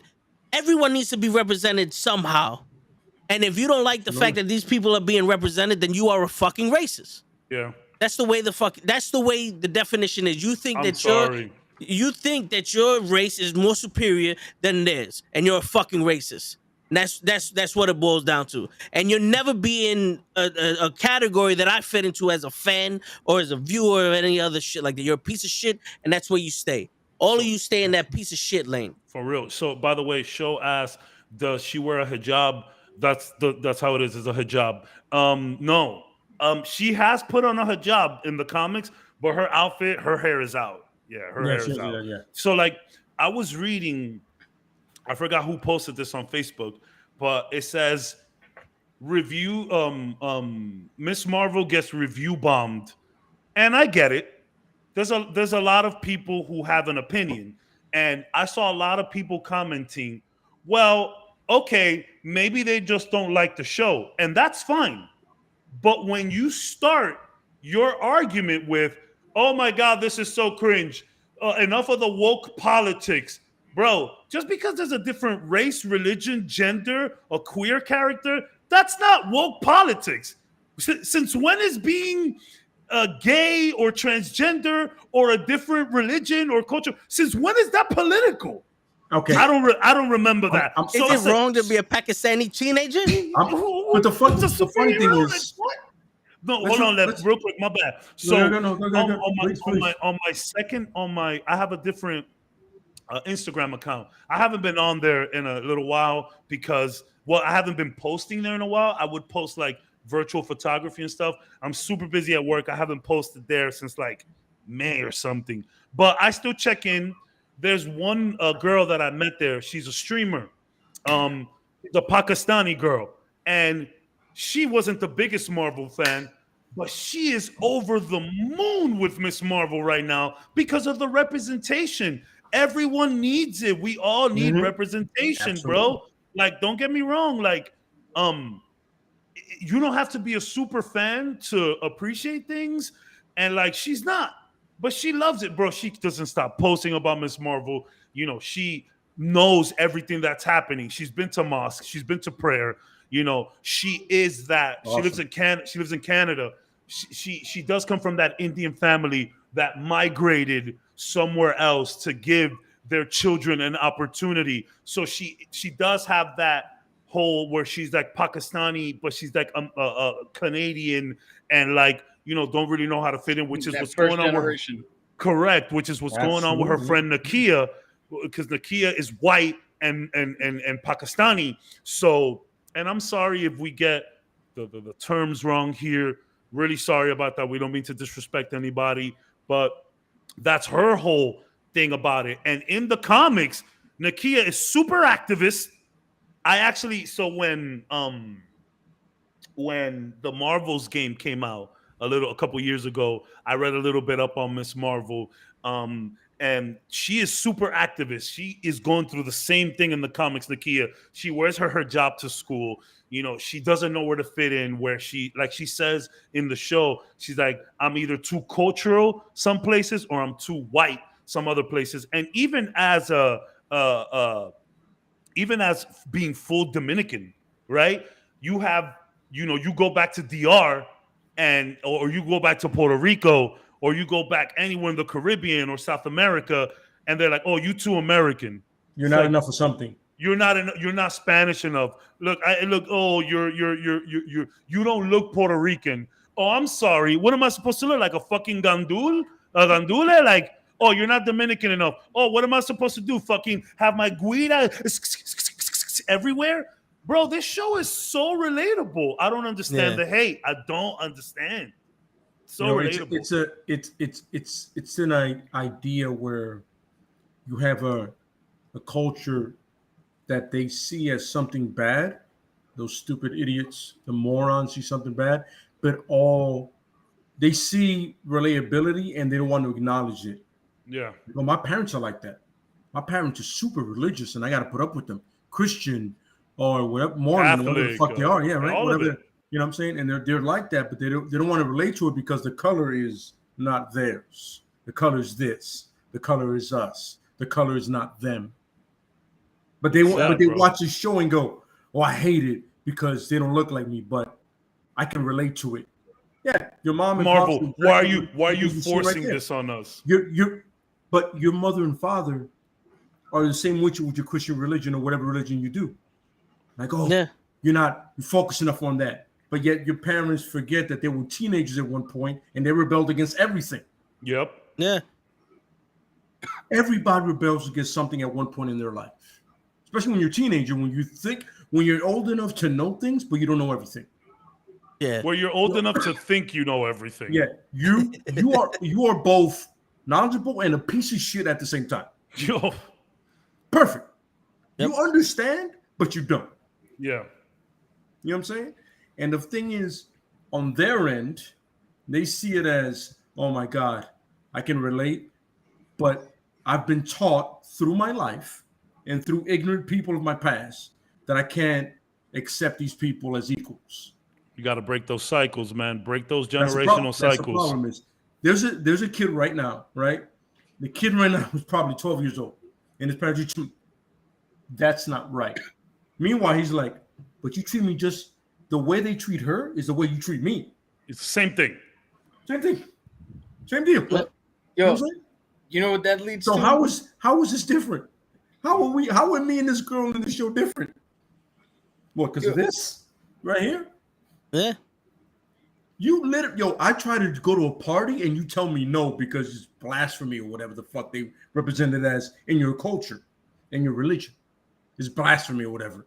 And they tell them, oh, it's against our culture. You need to be a good girl. Tell me the same thing. Yeah.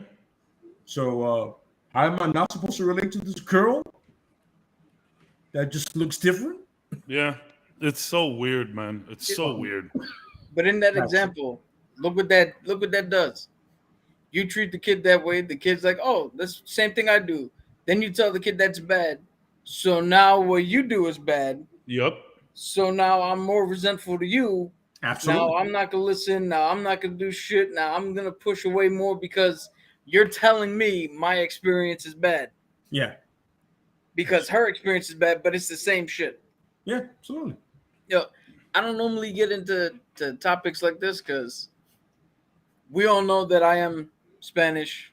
I love being Spanish, love being Puerto Rican, but truth be told, I am the fucking white guy, so I try not to say too much and let you guys speak. But I find it funny, all those guys or anybody who, with the whole woke shit, anytime they're like, oh, the female, whatever, I want to so bad turn around and go, well, then your sister is a fucking horrible, lazy piece of shit that doesn't do nothing. Your mother doesn't fucking do a goddamn thing. Like, I want to meet one of them face to face. And if any woman in their family picks up the keys of the car, slap it out of their hand, like, no, the fuck you doing? You're a woman. Bitch. You don't fucking drive. Yeah. How would you feel about that? Yeah. It's so weird, man. Because like, what really sucks is that when talking about Miss Marvel, we have to talk about this.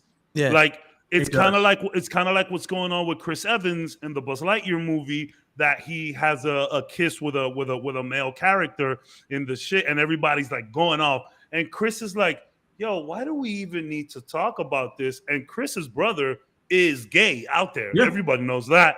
You know what I'm saying? And Chris Evans is super advocate for the LGBTQ community, and he gets on Twitter and will fuck you up with his words if you say any of that. So I'm saying, like, why do we even have to talk about this? Like, me, I see this show, I see this different culture that I've been around my whole life, especially in New York City, right? Yeah. You know? And I'm like, fuck, this is so interesting. First of all, to see how they act, to see what they're doing, to see how they go to church, to see how they pray, to see how they eat, all of it. And instead of thinking to myself, yo, Marvel, why are you shoving this down our throats? Which they're not. You could turn it off. Just don't even watch. Yeah. But instead of thinking that goofy ass shit, I think, yo, we're exactly the same. It's the same fucking thing. Like, and what a sad scene when the dad actually tries. Because I've had my parents do that, where they're like, okay, you could do this, but we're going to do it too. And it's like, bro, y'all mad embarrassing. Chill. No.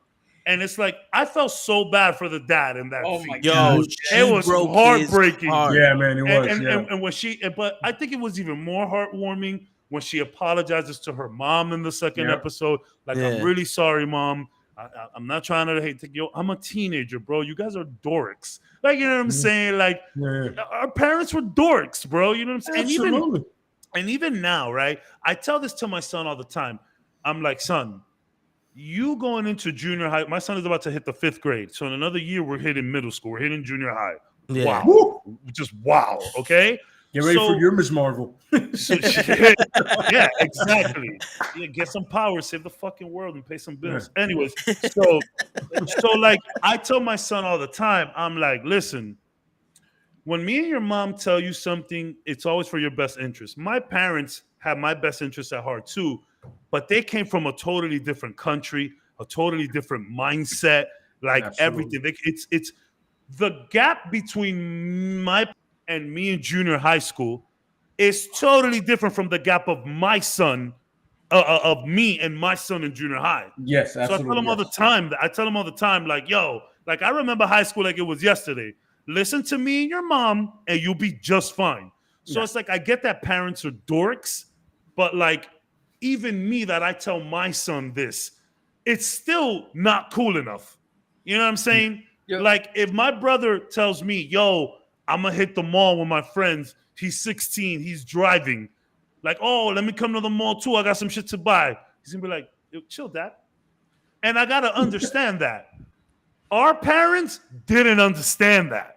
No, You know, no. I would be like, son, be careful. Do what you gotta do. Go. Obviously, I run it by his mother because we are co-parenters. We need to agree on shit before my son can do anything. So it's like, you know, so it's like, I get it, and it's like, what a sad scene, but what an even better scene when she apologizes. I thought it was really cute. Now, Go ahead, Yeah. Cap. Oh, now here's my take on it, right? You're getting a very entertaining Marvel show, right? yeah. And Yes. I'm gonna It's get very on- fun. My It's fun. my whole thing about the show is not necessarily what's being presented; it's the lead character, Yeah. right? And I'll get to that in a minute. My thing is, you're being introduced to a brand new culture, a beautiful culture, by the way. Let's be realistic. It's The so colors, cool. the vibrantness, Yeah, the food. man. It's And so like cool. Cap said very adequately, we can relate. Everybody can relate to it. Yo, Yep. we are people in different Regions of the world. with the exact same fucking people. Yeah. Yeah. The people are the same. You got the aunts, you got the uncles, you got the pops, you got the moms, you got the kids, The brothers. families at the same age. You know what I'm saying? But my thing is, you're being introduced to a brand new culture, right? And kind of Moon Knight is a perfect example of it because you're introduced to a person with a different view of the world Yeah. because of a certain aspect of their mental being.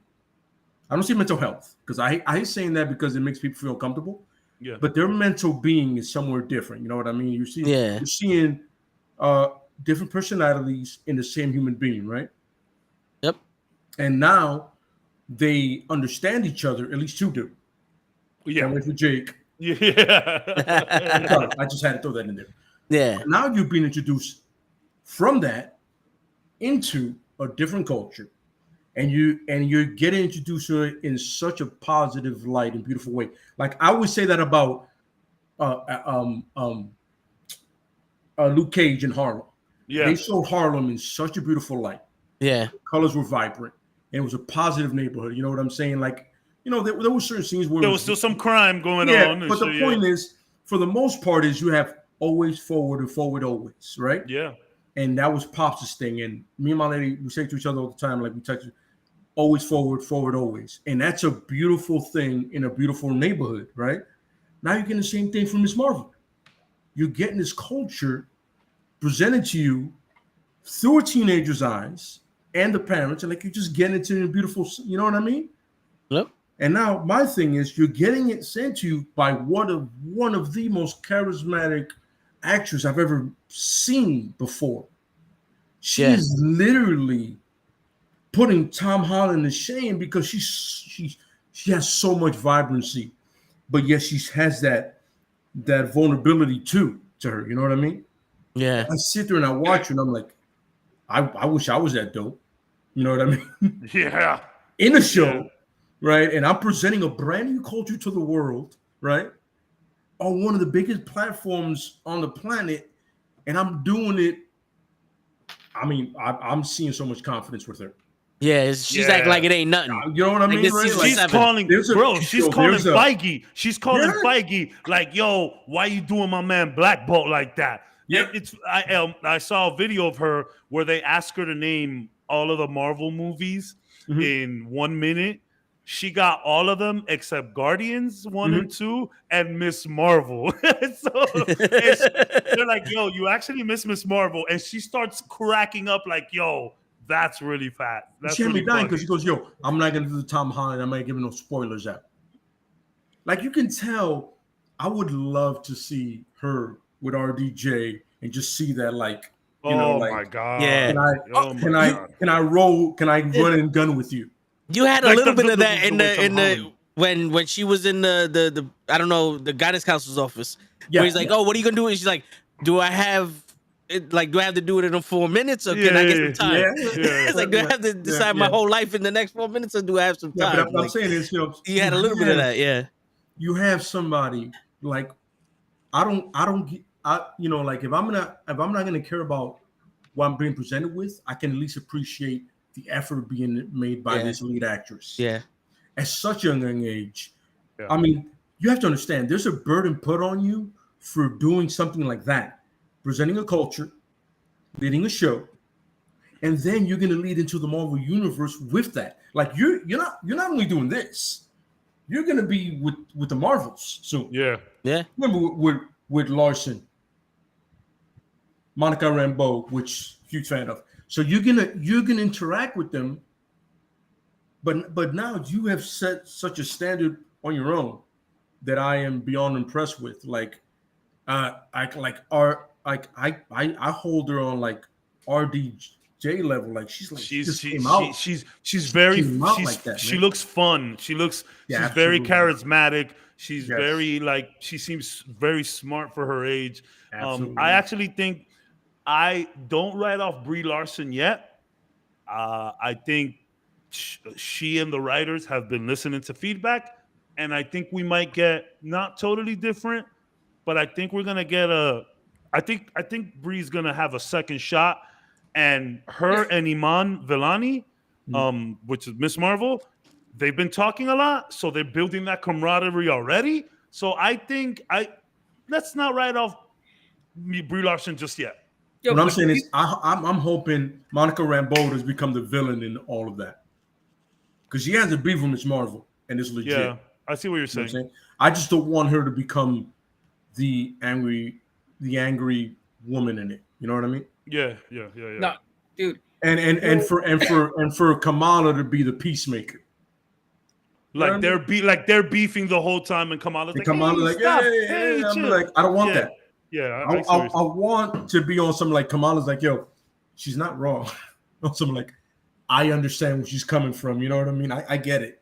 But, you know, that's a bridge to come at a different time. But I just want to completely give all respect, props, and love to this amazing actress. And I love to see someone just go into a role head first and just own it. And I'm not gonna lie to you, I didn't expect to like this. I didn't expect to even relate to it, but she's amazing. I can't say enough about her, and I want this to be beyond successful to see more of her. So props to her, man. It's beautiful, you know. And then with the culture and everything, and it even adds to it. You know what I mean? And it's listen, if you don't like it, there's something wrong with you. For real. I want you to sit back and assess yourself and realize that this individual is given everything and then some, and she's representing everything correctly. Mm-hmm. If you don't like that, analyze your life. For real. But Cap got a point. Cap got a point. Go fuck yourself. You know what I'm saying? Yeah. Sorry. No, for real. I had two things I want to say, but to go up for your movie idea, I think one, you gotta have. There is definitely a tension between Spectre or Photon, whatever they're gonna call her, and Miss Marvel. Mm-hmm. Kamala is the perfect person to bridge that gap. And as corny as it might seem, my hope is that towards the end of the movie or at some point in the movie, all three of them look at each other and they one at a time, higher, farther, faster.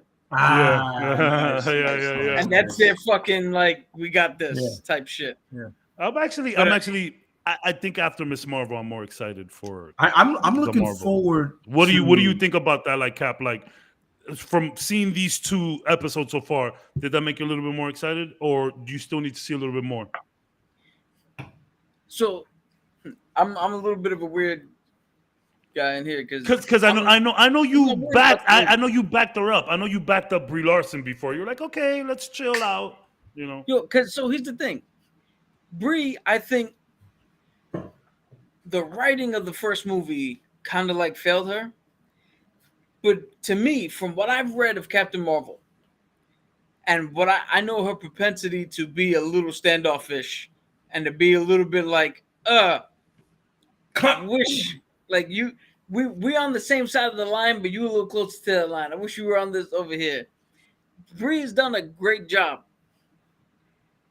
Like when I see her on screen, I see Miss Marvel. I see Captain Carol Marvel. Danvers Yeah. that I know. Dude, I went to the movie theaters to see that movie twice. Like I have no problem with her at all. I forget what the hell your question was. Are you more excited after seeing these 2 episodes? If you're more excited for the Marvels after watching Miss Marvel. I had a point that I was going with. I love that. I'm like, great. That happens to me all the time. I want to answer Cap's question, which is a great question. To Cap, it's not to me, but I'm excited just purely off of her. I saw Monica Rambeau, and for I see for this young lady, which I apologize, forget her name. I'm sorry, Iman Vellani. Iman Vellani. I apologize. She's a great actress. I'm sorry if I come off with her name, but off for these 2 by themselves, I am excited to see this movie. I wasn't before, by the way. I'm not gonna lie to you. Me either. First, when I first saw the thing in WandaVision, I was like, okay.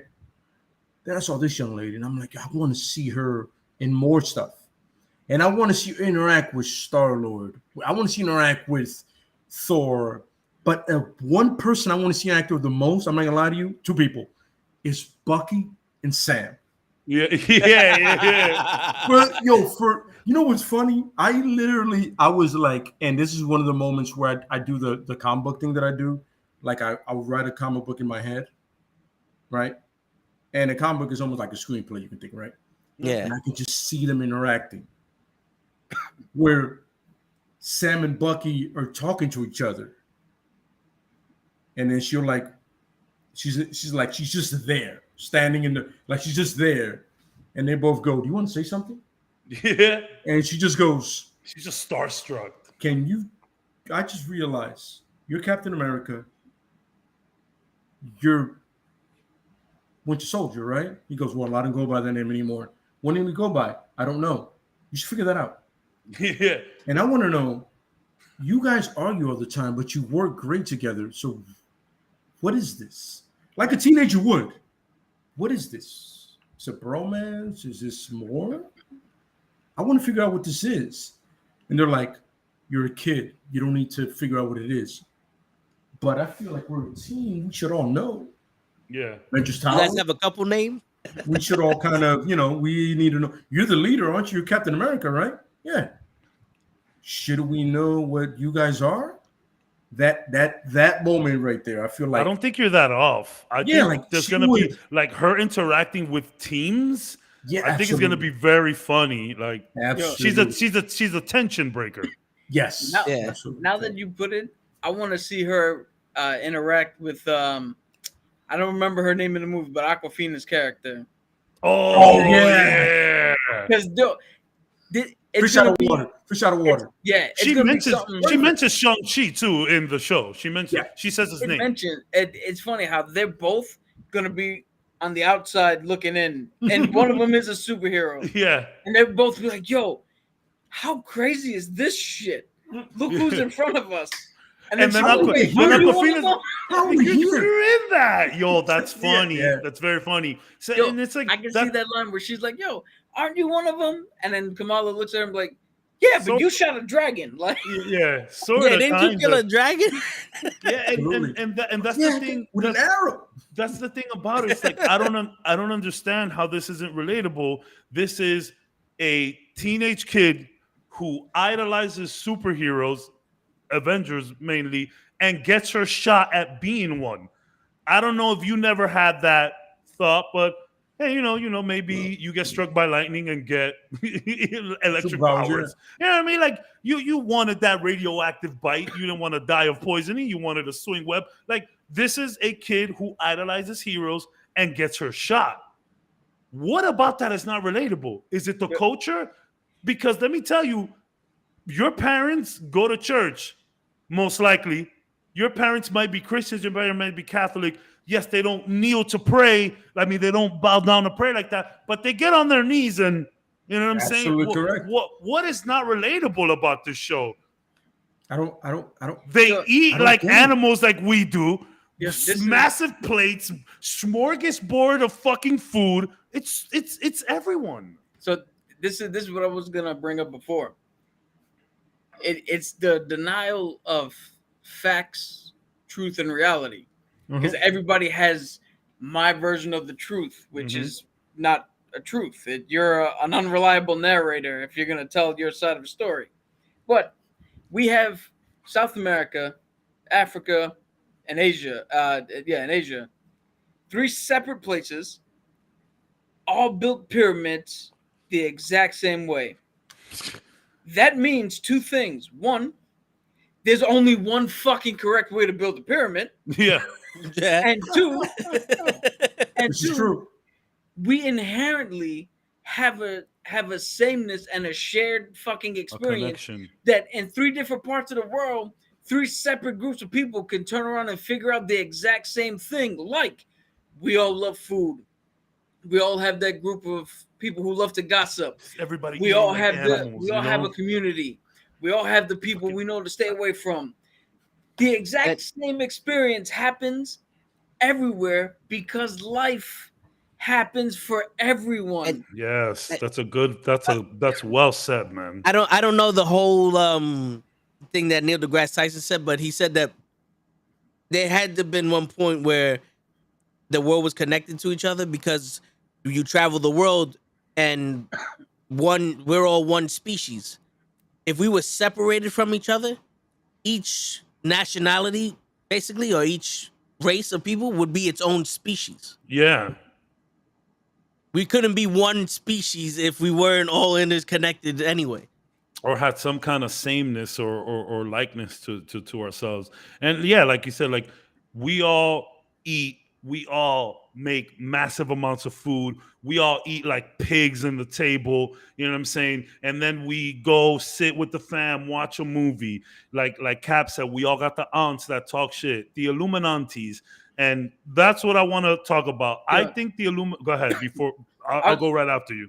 I was just gonna say real quick, go to every place in the world and talk to married couples and watch how many of those married couples say the same shit. I was at a place, I saw this person, I was like, that's the one I want for the rest of my life. It's the exact same thing. You're not gonna go to India and be like, oh, how'd you get married? Oh, well, I was milking a cow, and then one day she fell through my ceiling. Yeah. And was delivered. Like, I mean, I know there's arranged marriages and shit. Mm-hmm. I'm not talking about that. I'm talking about like your experience is so vastly different that you're like, that's never happened to anybody. That's why when people lie about shit, it's extremely easy to be like, I don't think you did that. Yeah. It's not like, You didn't crawl out of an alligator. Yeah. So you didn't like he said, you didn't get bit by the alligator, retrieve your arm and sew it back on yourself. That's like I really don't understand it. Like I really wanted to highlight I saw immediate likeness similarities to my culture and how I was brought up, and even her in school, and getting someone's number. Like I've gotten a phone number in high school, got home, got a text, and was like, yeah. And the next day I walked up in the school big dicking. I've done that, but the one thing that really nailed it home for me was the Illuminantes.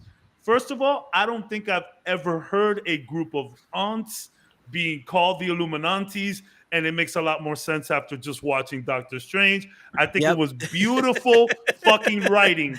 But on top of that, all of the other certain groups were the same thing.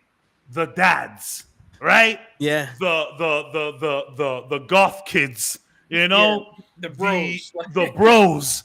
It's all the converts. same. And just the whole celebration too. I think it's called EID. I'm sorry again if I'm mispronouncing. I'm sorry, y'all. I really apologize. But we have block parties. Do the same thing. Absolutely. Churches have bake sales and they party. Some churches celebrate differently. Some churches don't allow music. Some churches don't allow this. But it's all the same. And all of these groups are everywhere you go. When they decided to divide and conquer to get all of these groups, it was perfection, bro. And the Illuminati specifically, because I put myself there. I put myself in a space where I see, and it doesn't even have to be my family. I hung out with Les family so many times. They always threw crazy parties.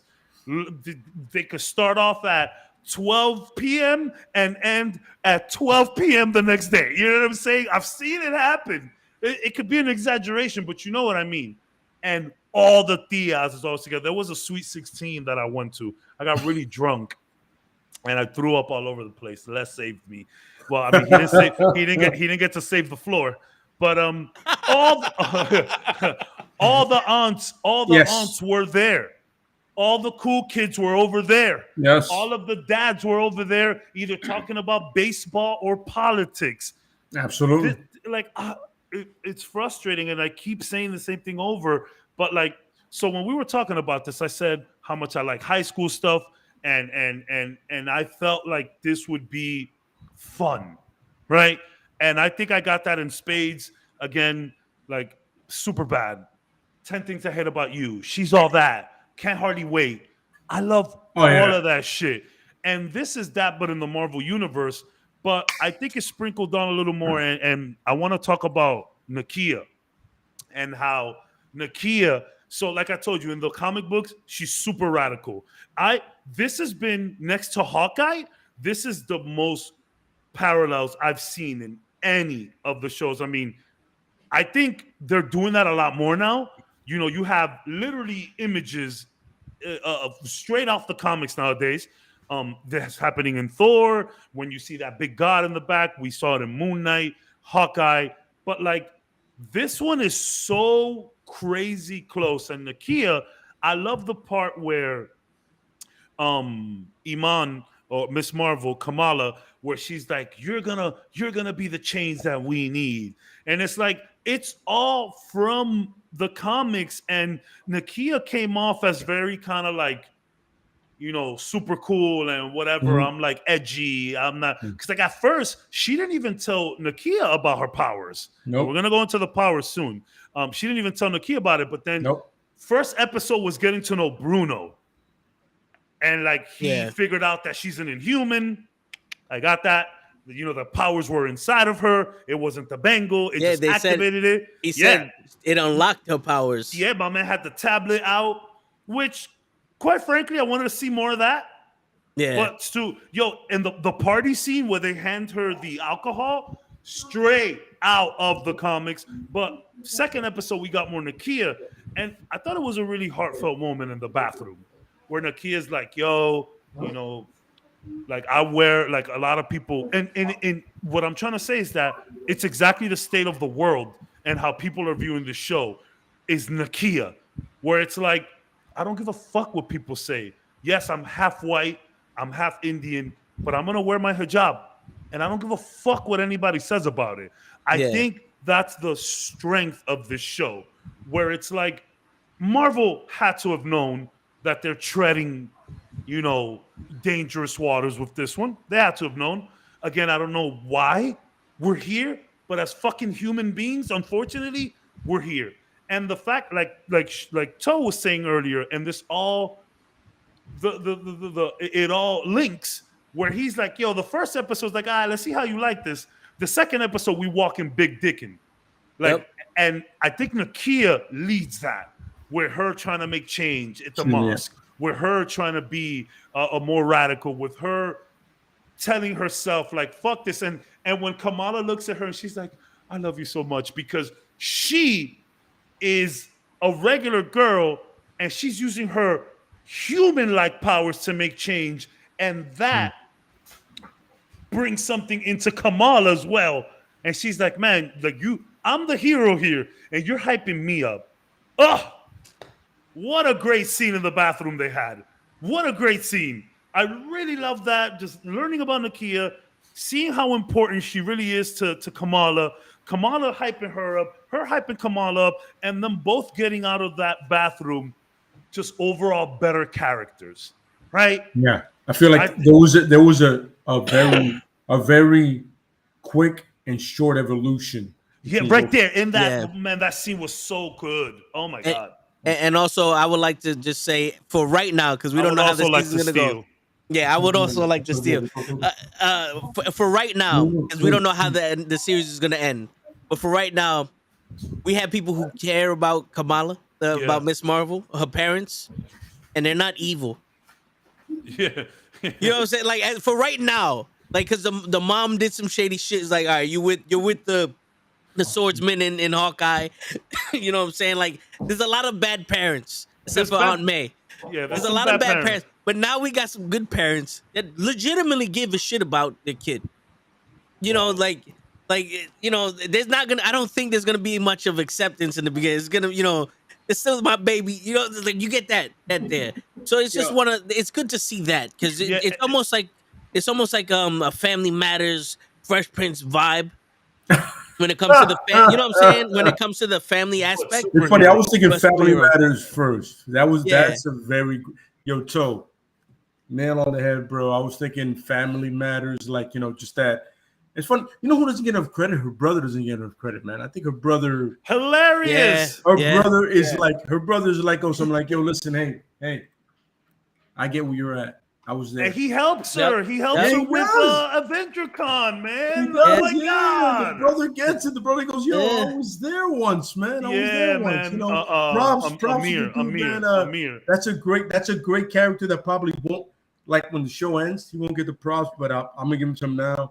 Yeah, and when the parents talking about Bon Jovi, and he said if it wasn't for Slippery and Wet, he's like, that's gross. Like, yo, it's such an easy line, but greatly delivered in a real weird situation. To talk about how relatable that is. Like a Big Brother would do. He was also like, no, don't do that. Don't do that. He's like, But to talk about how relatable that is, he turned around and was like, that's gross.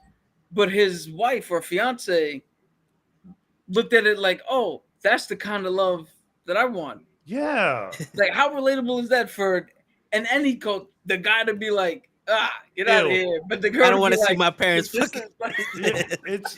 I don't. How many examples of likeness and similarities to all cultures and all people around the world does this show need to give you? Look how quick he was too.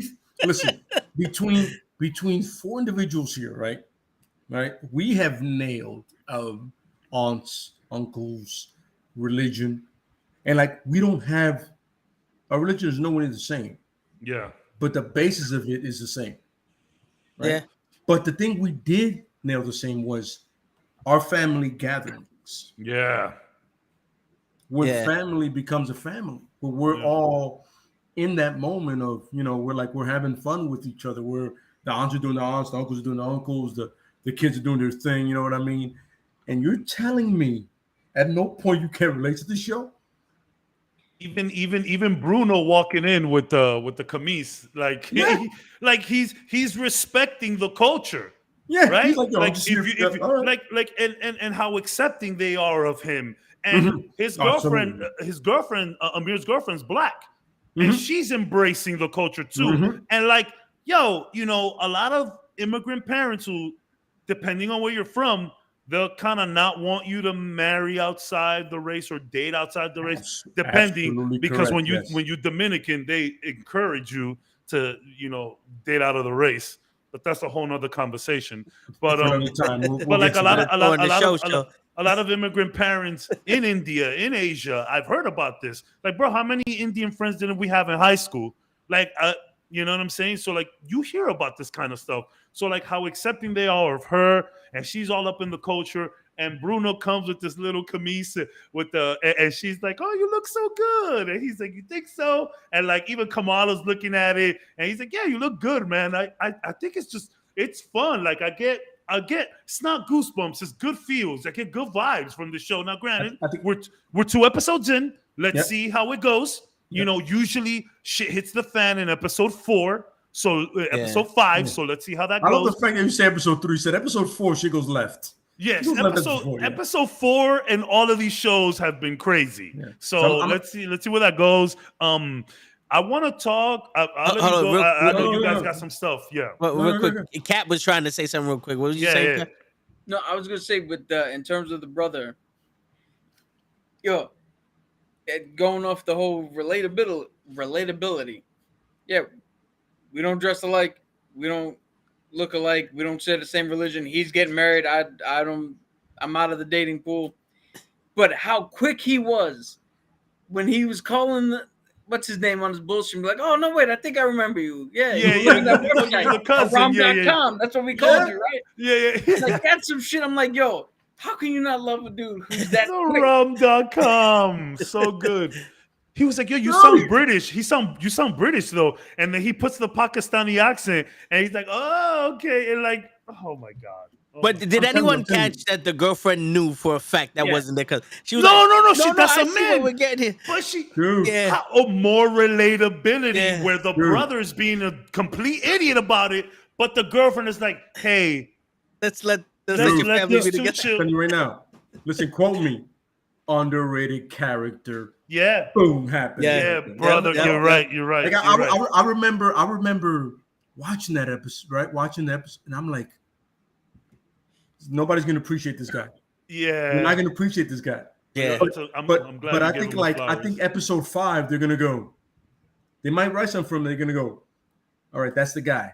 Yeah. You know what I'm saying? Like, just he can. You know how one character says one thing or does something that it's just goes. I never expected it from you. Yeah. The one character never expected inspiration from one person. The brother goes, listen, Kamala, I love you. And you listen to our parents and you listen to everybody. Kamala, what do you want? Yeah. Yeah. I want to be this. I think he's going to root her on. Like you go and be that hero. You go and be that hero, girl. Do me a favor, Kamala. I love you. Be who you need to be. Yeah. Don't worry about me, pops, mom. Be you. Yeah. I think that's a good call, It's a good call. At the end of the day, I'm proud of you. That's a good call. And they already have a really good relationship. Yeah, same. He doesn't he makes fun of her, but I don't think he picks on her. It's definitely like, I don't know if you guys watch Stranger Things. It's definitely not Billy and it's definitely not Billy and Max. No, it's not. It's definitely not that. You know what it is? I think. By the way, the episode's coming out soon, so get ready for that. It should be fun. But no, I think it's a real thing of him getting it at the end. Like, yo, listen, you don't need to be like any of us. You need to be better than us. Yeah. Kamala, be you.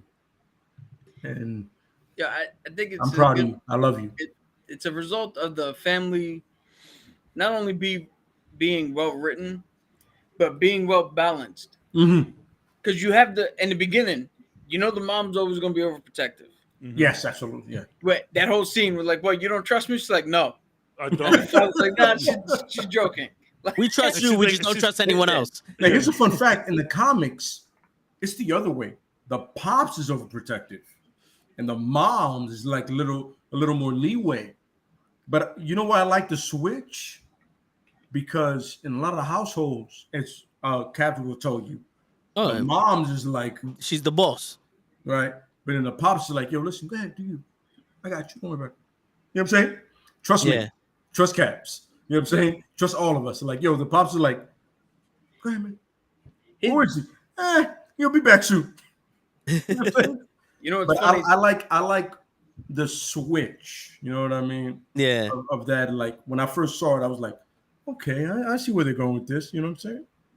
And I think it's like Cap said, is the Pakistani writer, the young lady that part of the team that wrote Kamala Khan, that she was like, this is the way my life was. Yeah. And she kind of like, she put her personal, and when you put personal thing into it, it's one of the most beautiful things ever. You know what I mean? Oh yeah. Go ahead, Cap. Yeah, it's because also to circle into all this, how Toe was saying how like episode 1 was a little bit like let's see if you like this type vibe. Mm-hmm. I think going off of the balance and all that, the dad, when the brother was like, yo, don't forget to pray before hitting the car, and the dad was like, you pray too much. Don't pray too much. You don't have to stop at every stop sign. That's almost like also telling the viewers, you can, like everything you like, but you don't need to go too deep. Yeah. You don't need to be so fanatical, which is probably it's a lighter way of what the mom is telling Kamala about get your head out of the stars because all this shit. Mm-hmm. Like Lay brought it up, he thinks the brother's gonna be the one to be like, go out there and do all that. I honestly think we know she gets her classic costume. Mm-hmm. I honestly think at some point her mom is gonna be like, okay, I can't stop you. I can't stop you. You have this gift. You can restore the name of this family. Yeah. Go. Because apparently her like great grandma fucked shit up. Yeah. And it's gonna be one of those things where if you're gonna do this, be you. It's gonna be the scene in Cool Running. Like, don't be the Swiss. Yeah. Did you make it like feel the rhythm? Feel the rhyme. Get on up. Yeah. Do this the way we do this. Yeah. Which is what I was saying earlier. So like when Muniba is her name, the mom's name, Muniba. When Muniba is telling Kamala, she's like, yo, get your head out of the clouds and all of that. You need to like be who you are. I don't necessarily think she's talking about not like being a hero. She knows the shit in her family. She knows something is up. When she grabbed the bangle and the dress, she immediately put that shit away. And then later on in the kitchen, when the dad is telling them the story about the partition, right? She's in the back, like crying. She's in the kitchen. Yeah. Her family is about this life. She knows it. So I think she's telling her like, yo, stop trying to be Captain Marvel. Be yourself. So like, I really think that I agree with Cap. I think later on, mom is going to be like, look, I can't do nothing about this. This one's in the family. Let's make you. No, you know what I think it is? I think she knows what that bracelet is. Yeah, she knows the power it comes in. Yeah, she knows. Because the great grandma, well, her grandmother brings so much shame to the family. It's one of those, I've seen someone be idolized. Yeah, of course. Like my grandmother was. And then out of nowhere, just be deemed a fucking villain and victimized and all other shit. So I don't even want you to fantasize about being one of these heroes because that's what happened with grandma. Yeah, and it's one of those things where it's like I gotta try to keep you far away from the ever you believing you can be a superhero. Yeah, protective parents. Yeah, of course, Listen, at the end of the day, I know cabs will completely relate to this. It's, you want to protect your child. Yeah. That's right. And then when child is safe, you want them to fly too. You know. No, what I mean? I get. It's that weird balance, and I think there will be a moment. Yes. I mean, come on. This is Kamala's mom. Yeah. You mean to tell me that this lady doesn't know that her child is special? Come on. But I don't fucking believe that for one damn second. No, she like knows. Everybody else sees it. Which is why it's like, bro, maybe we gotta leave where we're from. Maybe we gotta go to America to get you away from all of this shit. But she knows her daughter's special. There might be a moment where they turn back to something that happened in her life. Like, you've always had this. She also said, though, she's like, I know what it's like to see someone idolize someone like that, and be so obsessed by that. But I know she knows in her hearts of hearts, like we said with Bucky, with Cap. Yeah. Cap would know. Well, yeah, your child. Cap knows that Sam is that person. And she knows yeah. that her daughter is that person. The father definitely knows. Yeah, he The knows. father knows my daughter is that special. The mom is denied it in her heart. Because she's denying it afraid. somewhere. Not in her heart. She's denying somewhere like, yo, I don't want to see my daughter fall like my grandmother. Yeah. But I know there's something special about her. Yeah. Because her fire is something different than mine. Oh yeah. You know what I mean? Like it was never her mom's thing, but her daughter is definitely her thing. Yeah, and you know what I mean? What also it could be, maybe she knows someone in the family special, but she doesn't know it's Kamala, and she's like, yo, that she doesn't want her heart to be broken that someone in the family was a superhero, but she would never be. So it could, it could be that also because it's one of those, like, you wanted to be Captain Marvel so badly, but then you find out we had a Captain Marvel in our fucking family, but you just ain't good enough to be one, or you don't have the trait. It's like she doesn't want her daughter to be heartbroken on that aspect, or it could just be like, I know that we have that in us, and I don't want you getting fucking hurt. Yeah, this conversation, this part here, is why I love comics, because we're extrapolating a whole bunch of different, points of views, and like, yo, it could be this, it could be that, and all of them are beautiful, all of them are valid. You asked a while ago about changes between the comic book and into the movie. I was gonna go to this, Cap. I was gonna go to this. Well, I'm probably not gonna go to the place you're expecting, but all this is a change that I am all for, because this conversation about why do you want to be her when you could be you? Why do you want to be this when you could be that? In the comics, as Kamala is in the cocoon after the Terrigen Mist, when she's in that state, she envisions herself talking to Iron Man, Cap, and Captain Marvel. And when she comes out, she looks white skin, blue eyes, blonde hair, and the Captain Marvel bikini type shit. That's exactly who she looks like. Yes, that's right. And because her body dysmorphia, or her beginning, allows her to change shape. That's the shape she chose until she found out, until she realized, oh, I don't have to look like this. I can be me and do this.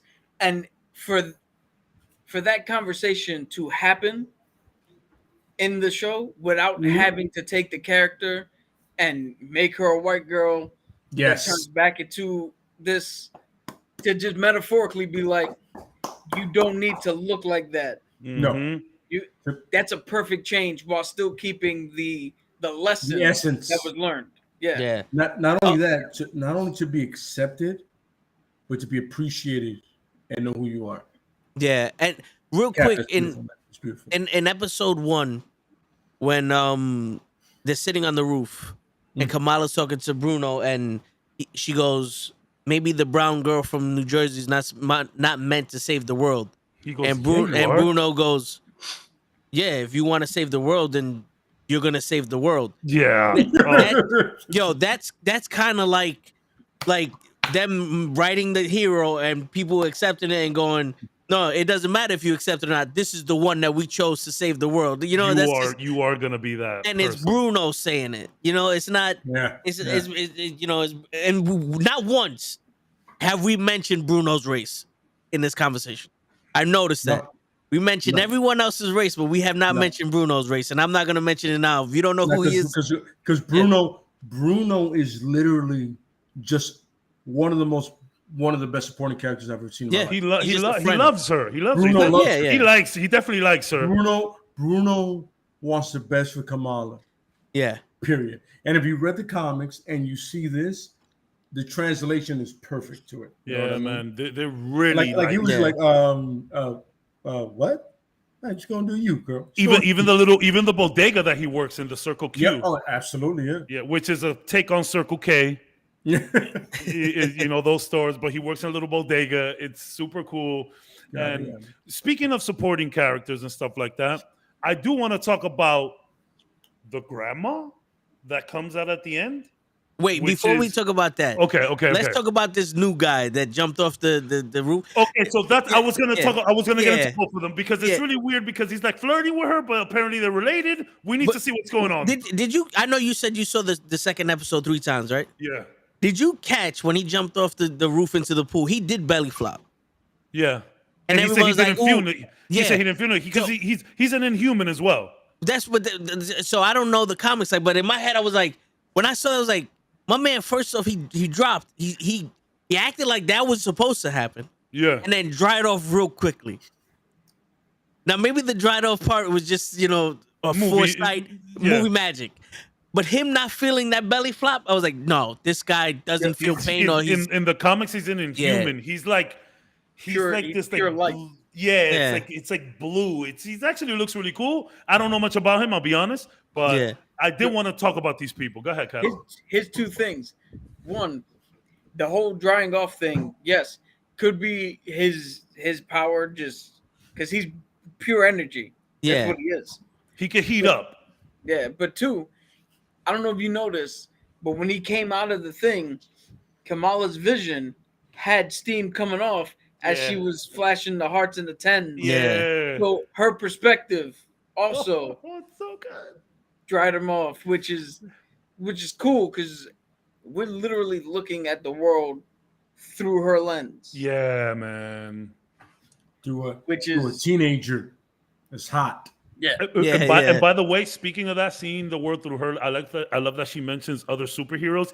I need that Ant-Man podcast. yes, It's like Big Me, Little Me. I think it's something. yeah. I need this podcast. That's how she figured out what happened during the fucking the end game. And how sad was it? You want to talk about relatable, right? Her fucking YouTube channel with 5 views. We get more views than that girl, bro. Yeah, You know what I mean? And it's funny because it's called Baby Sloth Productions. In the comics, it's not a podcast. It's like it's more like a website, I would say. And her favorite animal is the sloth in the comics. You know, she's a relatively new character. You know, sloths are the coolest thing in the world for the last 15, 20 years. You know what I mean? And like, shout out Steve Irwin. Rest in peace. But yeah, like her show not doing well. You know what I'm saying? She's still posting and doing her thing. Like, it's so funny, but I really want that Ant-Man podcast. You know, that had me thinking, right? So like, there's, you know how we've always said, or where a lot of fans have said that they want Luis from Ant-Man to recap the whole. I want a bunch of supporting characters in a round table, very Batman-esque about, you know, with the whole I almost had him. And I want them all just saying everything that they've witnessed as a side character. That would be insanity. Can you imagine if we do get the podcast, Like that. but it is Luis hosting the podcast? Yeah, it could. Yeah. And he's like, yo, I'm here now with my man Ant-Man who did this, and just the whole fast talking. Yo, Give me a deleted. Give me a the post credit Wayne scene. thing. Give me a post credit scene. Like, It's like 2 the minutes Wayne of him. thing. It's Yeah. like the Wayne thing Kaz brought up before, the Wayne family thing. yeah. Yeah, I still want that.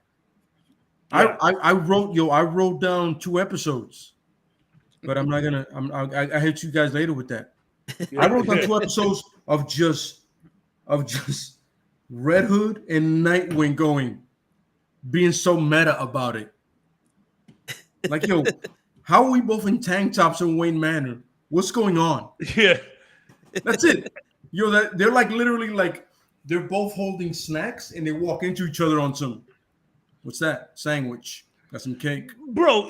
And then they get into it about Wayne Manor. We're here doing this right now.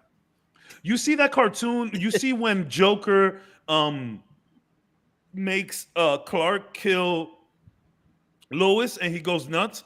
Yeah. Batman legit tells him, it's like, yo, why'd you bring him into this? This is about me and you. They're friends, bro. I don't care what anybody tells me. The motherfuckers is friends. He was like, this is about me and you. Why'd you bring him in? Batman sounded so jealous. It's like, bro, it's me and you that fight. And Cheating on me? the crazy shit is, Joker said it was so easy to do that to Superman. Yeah, I can't do that to you. I can't beat you. But him, that shit was weak. cake. That shit was cake. Here, he's weak here. People talk shit about Batman. I'll tell you this one. Batman is so He's hard to cold. track up here. He's cold, bro. And even when Darkseid tells him, yo, you know what? If it was Superman or Wonder Woman, they lose that bet. You really banked a whole planet dying on this plan of yours, and it worked. Kudos, my guy. When you are a human being who gets kudos from Darkseid. Okay, but anyway, Cameron. Let's talk about Cameron. We're going on DC stuff here. But Cameron, so the lady that she sees in the vision when she saves the little kid is the same lady in the car at the end. Yep. And then she says, he'll meet my grandma. That seems to be her grandma. So Cameron says that's his mother.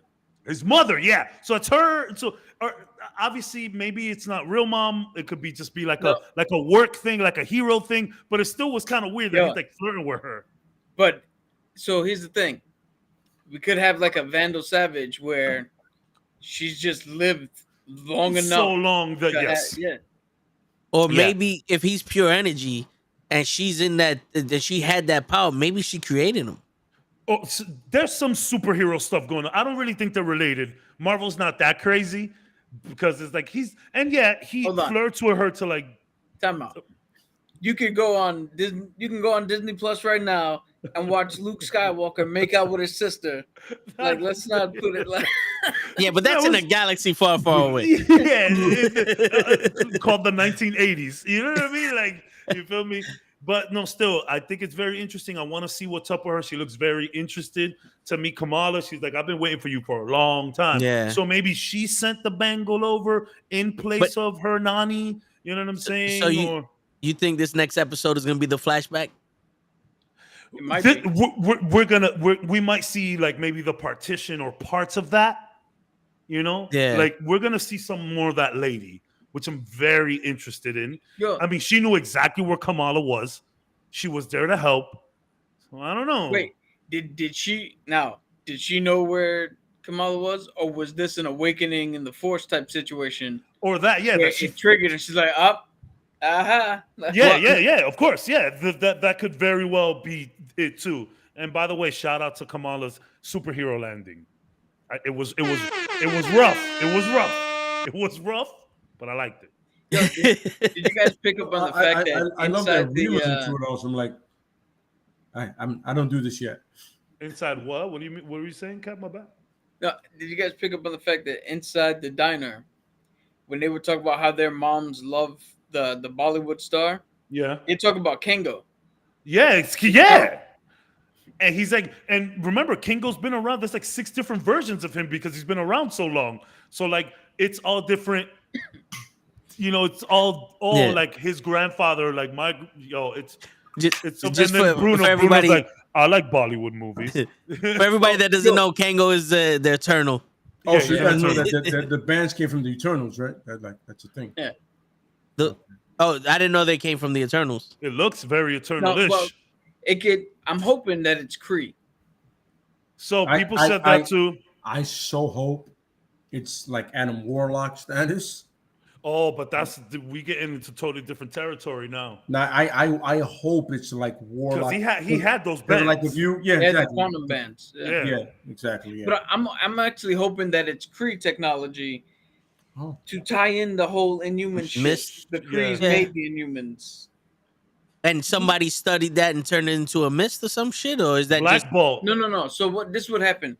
The Krees were doing experiments on humans back in the day with the Terrigen Mist, right? Yeah, and they became Inhumans, and they have the Terrigen Mist ceremony where people who are it's really only supposed to be in the Inhuman clan, if you want to put it that way, but in their society, when you reach an age of maturity, they release the Terrigen Mist, and if you have the Inhuman gene, you get your powers, you get assigned a station, and you live in their little territory. If you're not, you get kicked out. You get put somewhere else. Doesn't Black Bolt like manage the mist nowadays? Yeah, so he's Well, the him leader. gone. Yeah, Well, he's the 838 leader, black yeah, ball. the emperor, One of the variant. Inhumans, Yeah. and he's in charge of it. And actually, he released a Terrigen bomb against Thanos, Yeah. and that's where Kamala got enraptured into that in Jersey. So okay, Cap, because apparently, so this is the we got like half an hour left. So the elephant in the room is the changing of her powers, right? We just got Black Bolt, we just got Inhumans up in this bitch, and that's why the whole Terrigen Mist thing. I don't know if they're gonna do that. It looks like they're sticking to this, but some of the writers have said this is confirmed. Apparently, this isn't Kamala's final form. So That's what I heard too. Yeah. are we gonna do some Terrigen Mist shit and give her real power? Was she like No, Biggins? That's how you would call that, in Biggins? beginning. Embiggening, Biggins from fucking Married with Children. So, I think in lieu of a Terrigen Mist, because you have to, in reality, if you're doing these movies, right? Yeah. And you say the Inhumans are around and a mist gets out and all that, it's a very slippery slope to be like, Yeah. well, a mist hit all these people. And only Kamala's here. Yeah.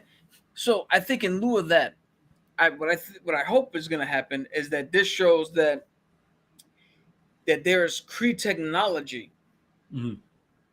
that people have in their families or passed down, or the Terrigen process. If we actually get to see the Inhumans, you go into something Like and something condensed. reacts to you instead of a Okay. mist.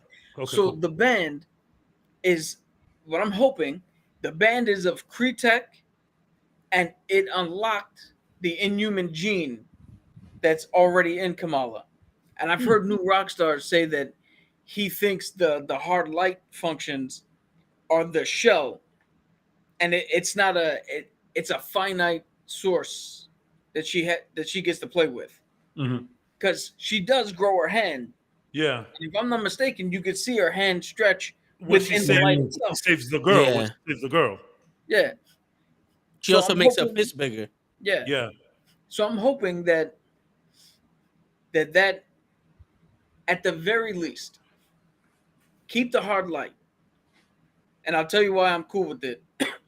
If that turns into Marvel's version of the Terrigen Mist and the Terrigen process, is that you need a piece of Kree tech in order to unlock something within you, then I'm fine with her power set, because she still makes her hand grow. She still embiggens her hands. Mm-hmm. And in the comics, she does the same thing where she stretches her legs to move around. But that's very limited mobility. She's not Reed Richards. Yeah. Yeah. But So the whole plate thing, where she just makes like platforms, that is a good substitute for that. It gives her more mobility for action scenes and more utility overall. And if we could somehow tie that back into that dimension she fell through, Yeah. where yes, she's Inhuman, but maybe her power is the embiggening thing, but the hard light stuff she's taking from that dimension to augment her. And that'll be a good substitute for, in the comics, she's grabbing extra matter from different versions of herself in the multiverse, and that's why she embiggens. Because in the comics, when you have endless amount of time to explain shit and get into shit, that works. But that's very confusing to put in a 6-episode show or 2-hour movie where you're like, wait a minute, what? Cabs didn't like that one. Yeah. But it's very confusing to a general audience to turn around and be like, wait a minute, you mean to tell me that she can stretch because she grabbed parts of 15 other versions of She herself? can't do anything else with it. Yeah. Yeah. But It's kind of limited. Yeah. yeah, but if you explain it that, the light part, the hard light part of it, she's drawing power from this place, from her ancestors, from everybody else who touched it. A little My Hero Academia in there. That's more palatable. Nice. It makes I like more that. sense. Like, Good reference. I like that. she's just drawing the power, and that's what she can do with it. That's not the extent of the power that comes. You know what I mean? Absolutely, yes. Yeah, got it. Yeah. I mean, I'm not a fan of the change of power set, but if they could, like I said, if you can tweak it and make it interesting, I got no problem with it. If that's all it's gonna be, it's tough, man. You know what I mean? Still like the show, still fun. You know what I mean? Well, I mean, at least it's coming from her, and it's not. I know, just, absolutely. Yeah. It's coming from a sense of her origin, anyway. You know what I'm saying? Come with it, yeah. Should be fun.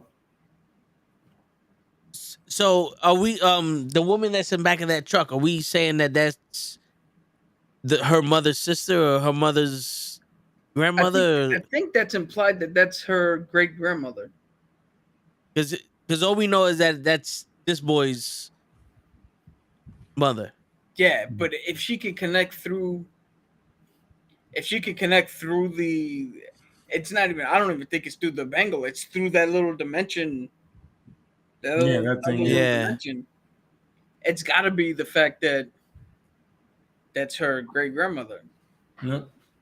And she used whatever power before she ran and hid to guide her daughter back to the train. Because what looks like stars to a little kid, those little platforms. Yeah. And you're like, oh, if she notices it, follow that shit. Absolutely. What if this woman isn't the grandmother? Like, what if she makes her think that she's her grandmother, but she's actually the person who trapped her grandmother in that dimension?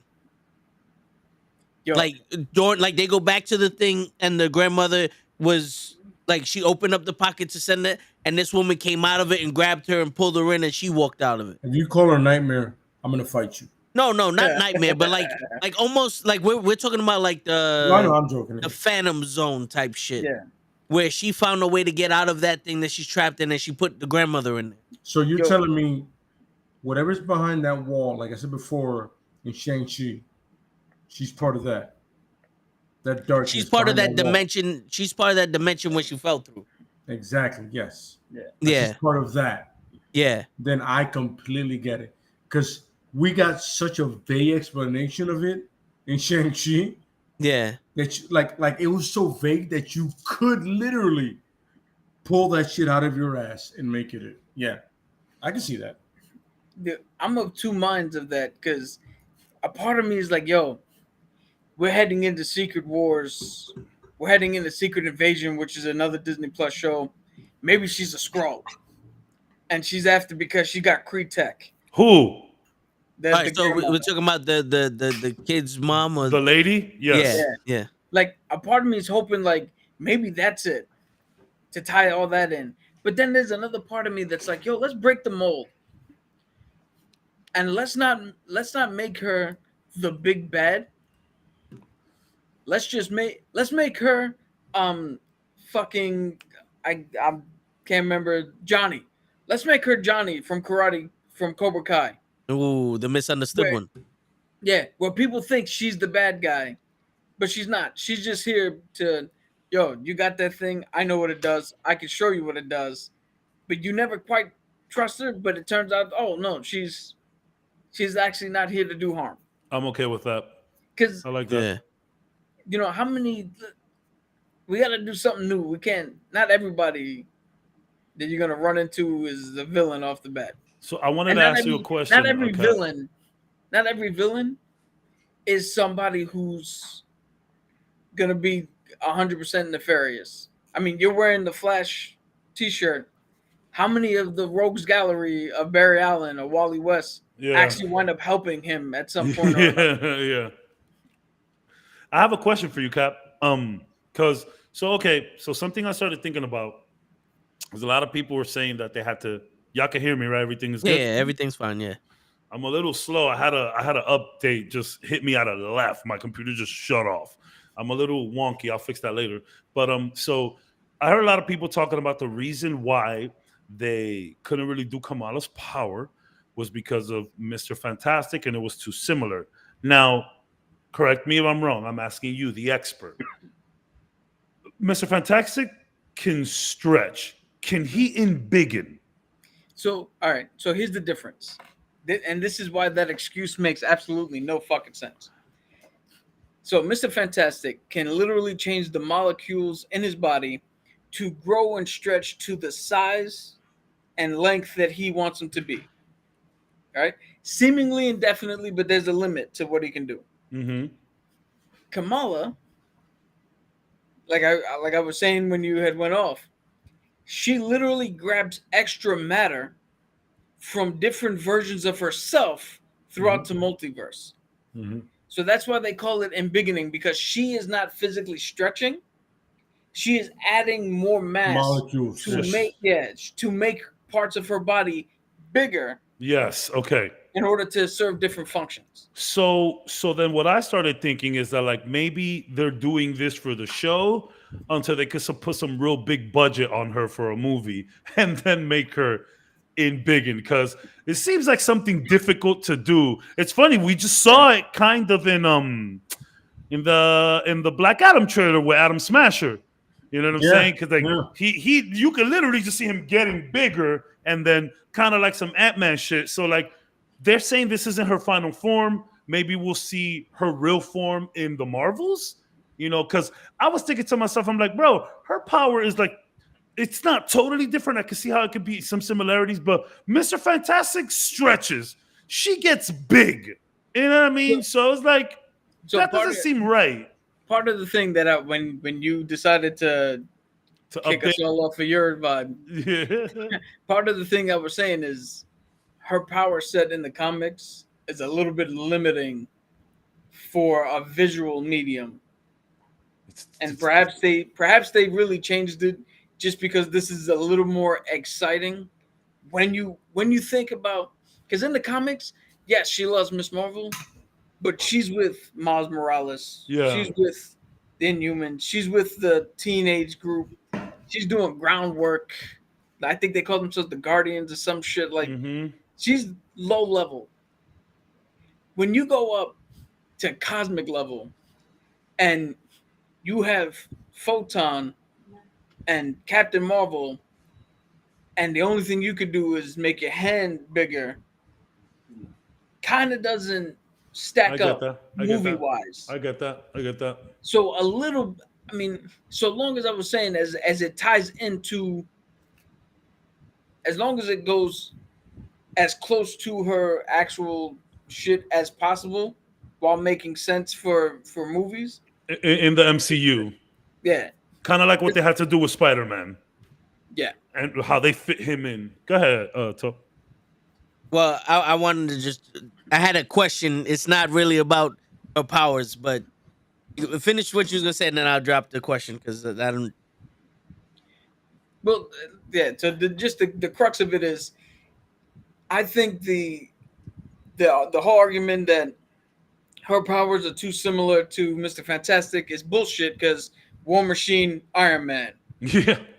Captain America, Winter Soldier. Yeah. Vision, Thor, like Doctor Strange, Wanda. Everybody's got the same fucking power in the MCU. Yeah. Speaking of power, how would y'all feel if, like, towards the end of the season, we see that her mother had some powers? Her mother had the embiggening. I'm not. I wouldn't even be like there's something going on with mom. Mom knows something. Mom knows something. She's been around some stuff. Mom knows some shit. Yo, unless they edited weirdly, it took her 3 seconds to get all that food. That's what I'm saying. Like, she has she freaking. Oh man, she just literally in the kitchen and just that would be fun. That'd be fun. Or fun part. She's one of Kang's wives in time. Oh, shit. Hey. You really trying to fuck some people up here. She did make those whole fucking outfits in like a matter of hours, if 1 or 2 hours. I mean, come on. Movie magic. I hear you, but not everything can be movie magic. There's got to be some kind of magic there. Magic. You know what I'm saying? It's funny. I know they were representing the Hulk, but that green and purple could be green and pinkish fuchsia tea or whatever. Could also be that'd be funny if it was one of Kang's wives. That's kind of wild. That might be too wild. Yo, that's But the pie in the sky moment. That's the pie in the sky. That's what I literally was just gonna say. That's the pie in the sky. Let's hope. If that happens, that'd be so funny. But I do like the whole notion of her like not making it to the kitchen and just doing a quick stretch to like get it. That'd be fun.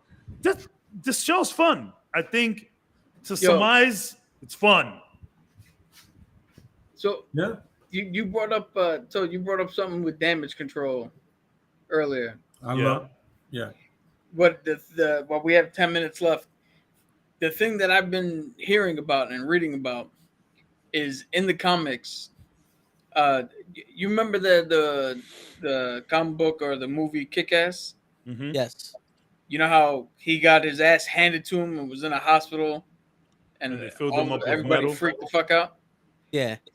There was an event that happened in the comics in which Miss Marvel got really hurt, and she was in a coma, and the government used her name to turn around and go, hey, the Civil War shit that we had didn't work out because these are grown-ass people.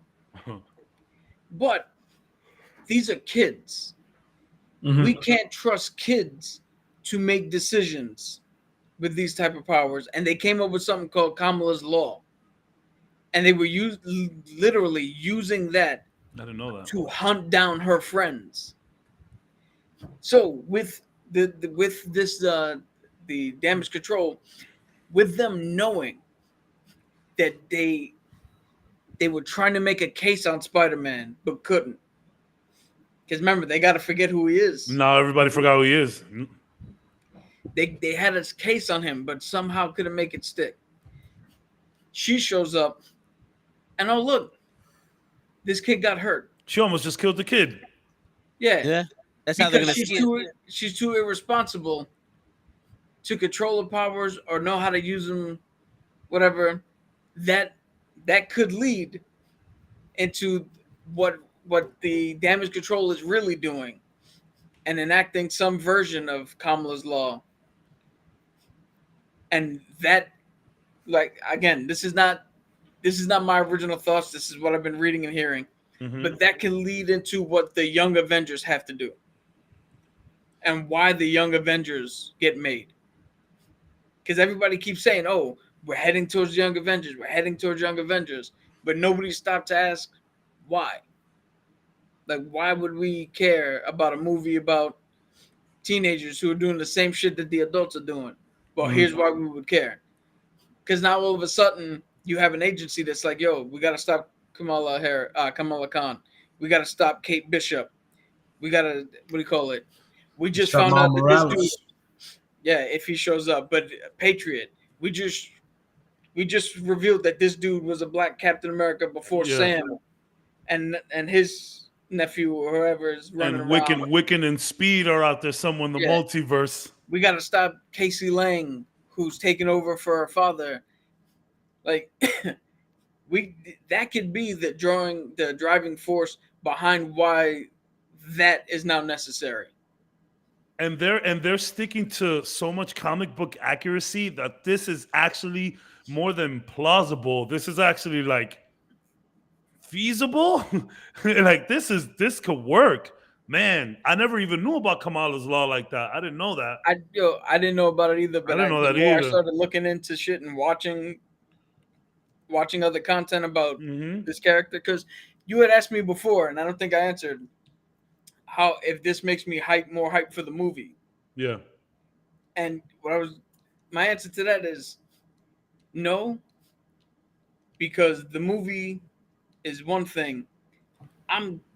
I'm ecstatic to learn this character. Yeah, I hear you. I respect Let's that. get this character going, and we'll worry about the movie when we get down there. And it's funny, like when I really started getting into Kamala Khan, like a couple years ago when the Avengers game came out, like that Avengers game was not great. There was a lot of backlash over how the heroes looked, but Captain America was funny looking, but whatever. So the one thing that stood out that entire game was Kamala. Yeah. She was holding everybody together. She was excited when she got to meet Thor. It was so funny, that interaction. And there was an Avenger Con, and some shit blew up and some like thing, and the mist went out, and it got Kamala, got a few other people, whatever. But like, she was so good in that game. So like, as a character, she just stood strong. And yeah, I like seeing more of her is good. And Iman is just absolutely crushing it. We're getting so good individual acting performances from all of these new jacks. It's so good. Yo, do you know what's funny? I think the reason why she hit it big in the comics and why this series is gonna hit big, regardless of what the idiots are fucking trying to do to it, is this is the new generation Spider-Man. Yeah. Absolutely correct. Yes. This absolutely. is the person who shouldn't be in this situation, but is in this situation, and hey, knows, oh shit, I'm in this situation, but look who I'm around. Like, Yeah. It's Yo, funny- no, it's funny. that's exactly what it is. if you would have took any one of us, that because superpowers don't exist, so let's try to make this into reality. If you would have took any one of us at 17, 18 and went, hey, here's the grotto in Playboy Mansion where you have to, every one of us would have been like, I don't know if I should be here right now. But look, oh my God. Look at all the bunnies. You would have tried to act cooler. You would have tried to act suaver. Like Pamela everything Anderson's here, Carmen Electra's here. Yeah. This- You would have turned. You would have been doing exactly what she's doing, trying to fit in at the same time, knowing this is fucking bananas that I'm in here right now. It's funny, but this is why I'm so interested in Ironheart, because in the Armor Wars, because this is one of those situations where she didn't choose the power, she made it. Yeah. Her genius made an Iron Man suit, or Iron Woman suit, or Ironheart suit out of scraps. You know what I mean? So it kind of changes the fact of falling into it and then becoming it. Mm-hmm. So this is, I want to see Kamala and her interact, like, oh, I kind of fell into it. She was like, I made my suit. I'm a genius. How does that work? You became a superhero by accident. I chose to be one. Yeah. Like they have a little bit of resentment for each other. Dude. No, but the thing is, I want that very first interaction. Like, oh, you're the superhero from New Jersey. Yeah, I made this suit from the ground up. So you mean like a little jealousy, where it's like, bro, I fucking worked hard. I don't even have powers. I made this suit. You just fell into the shit, and you're so irresponsible about it. Like something like that. It could be that.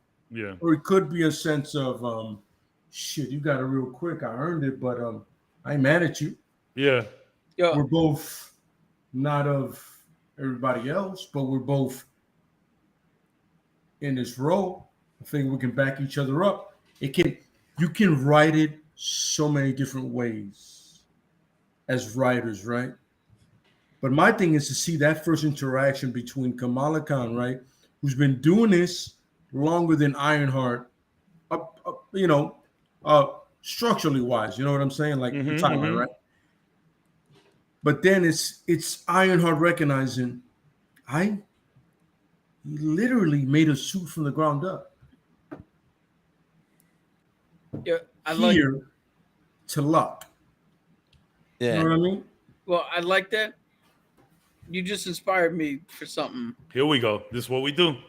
Because it can very well be a thing where it starts out a little bit, I was here and got here, you got here and here, and then they come to the realization as they're talking about Ironheart's passion for building her suit and wanting to do good, and Kamala's passion for being a hero and wanting to be amongst them, they turn around and realize, oh shit, it happened differently, but we both manifested ourselves to this moment.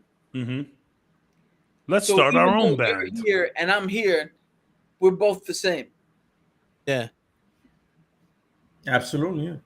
And Nice, I guess I'm nice, saying nice. you can lead it to Nice way to wrap this up. It's a Yep, nice yep. bow. Yeah. Good stuff, fellas. That was on some. If I could change, and you could change, then we all could change. absolutely. Yeah.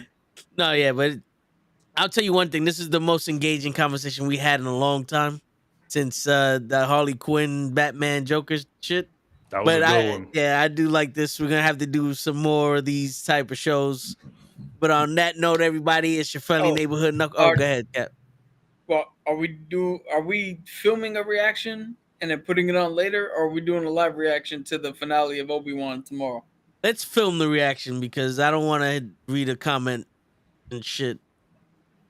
Since I'm locked in YouTube. my room anyway, we'll film find- it. But I find it funny because I'm hoping not, but I have a feeling that episode 5 was the one we should have reacted to, and 6 we're just gonna be like, huh, okay.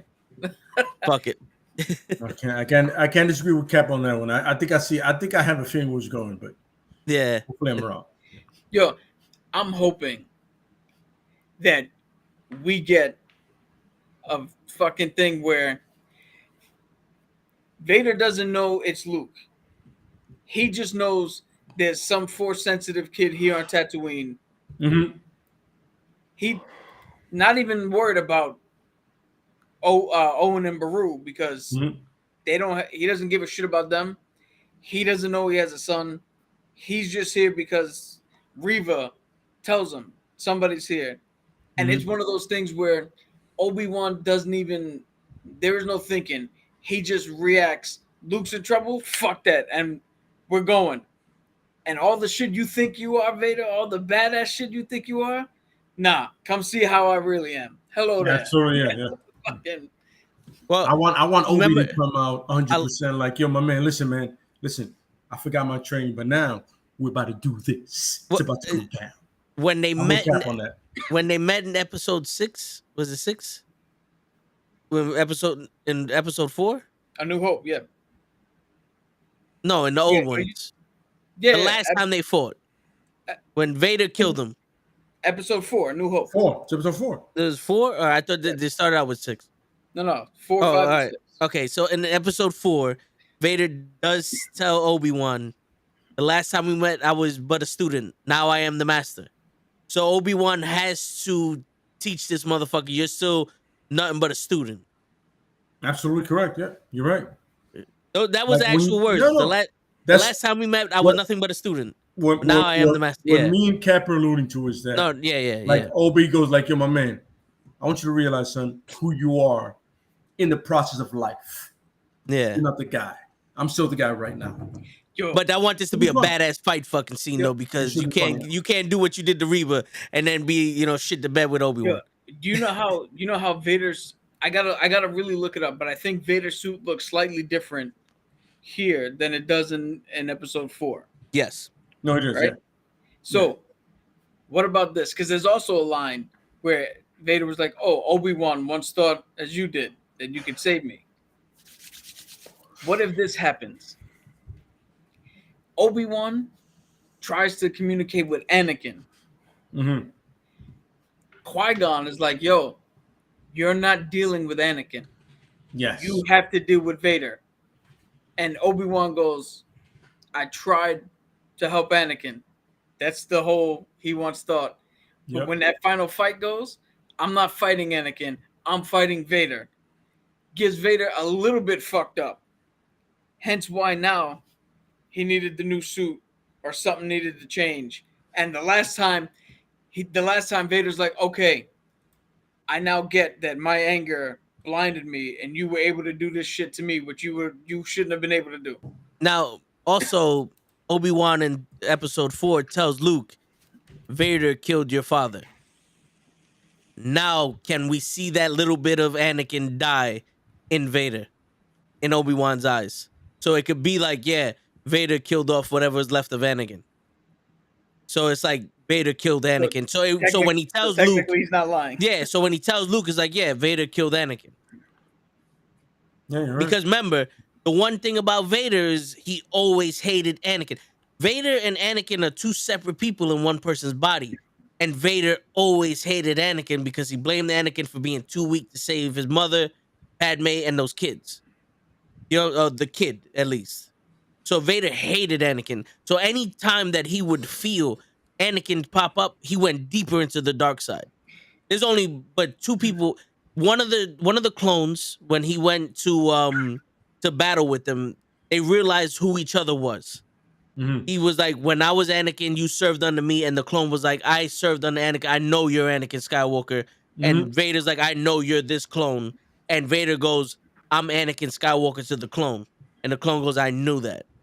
And that was one. He was the only person that Vader ever told, I'm Anakin Skywalker to. And then from Rex.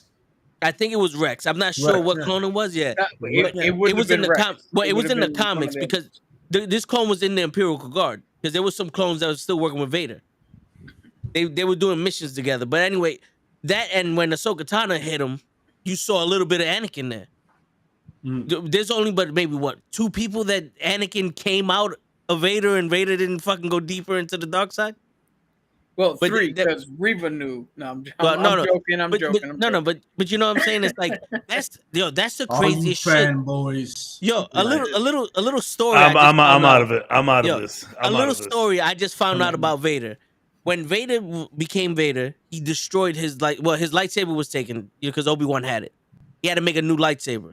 When they destroyed all the lightsabers from the Jedi that they killed, there were no more kyber crystals. So he had to go on a hunt for a Jedi.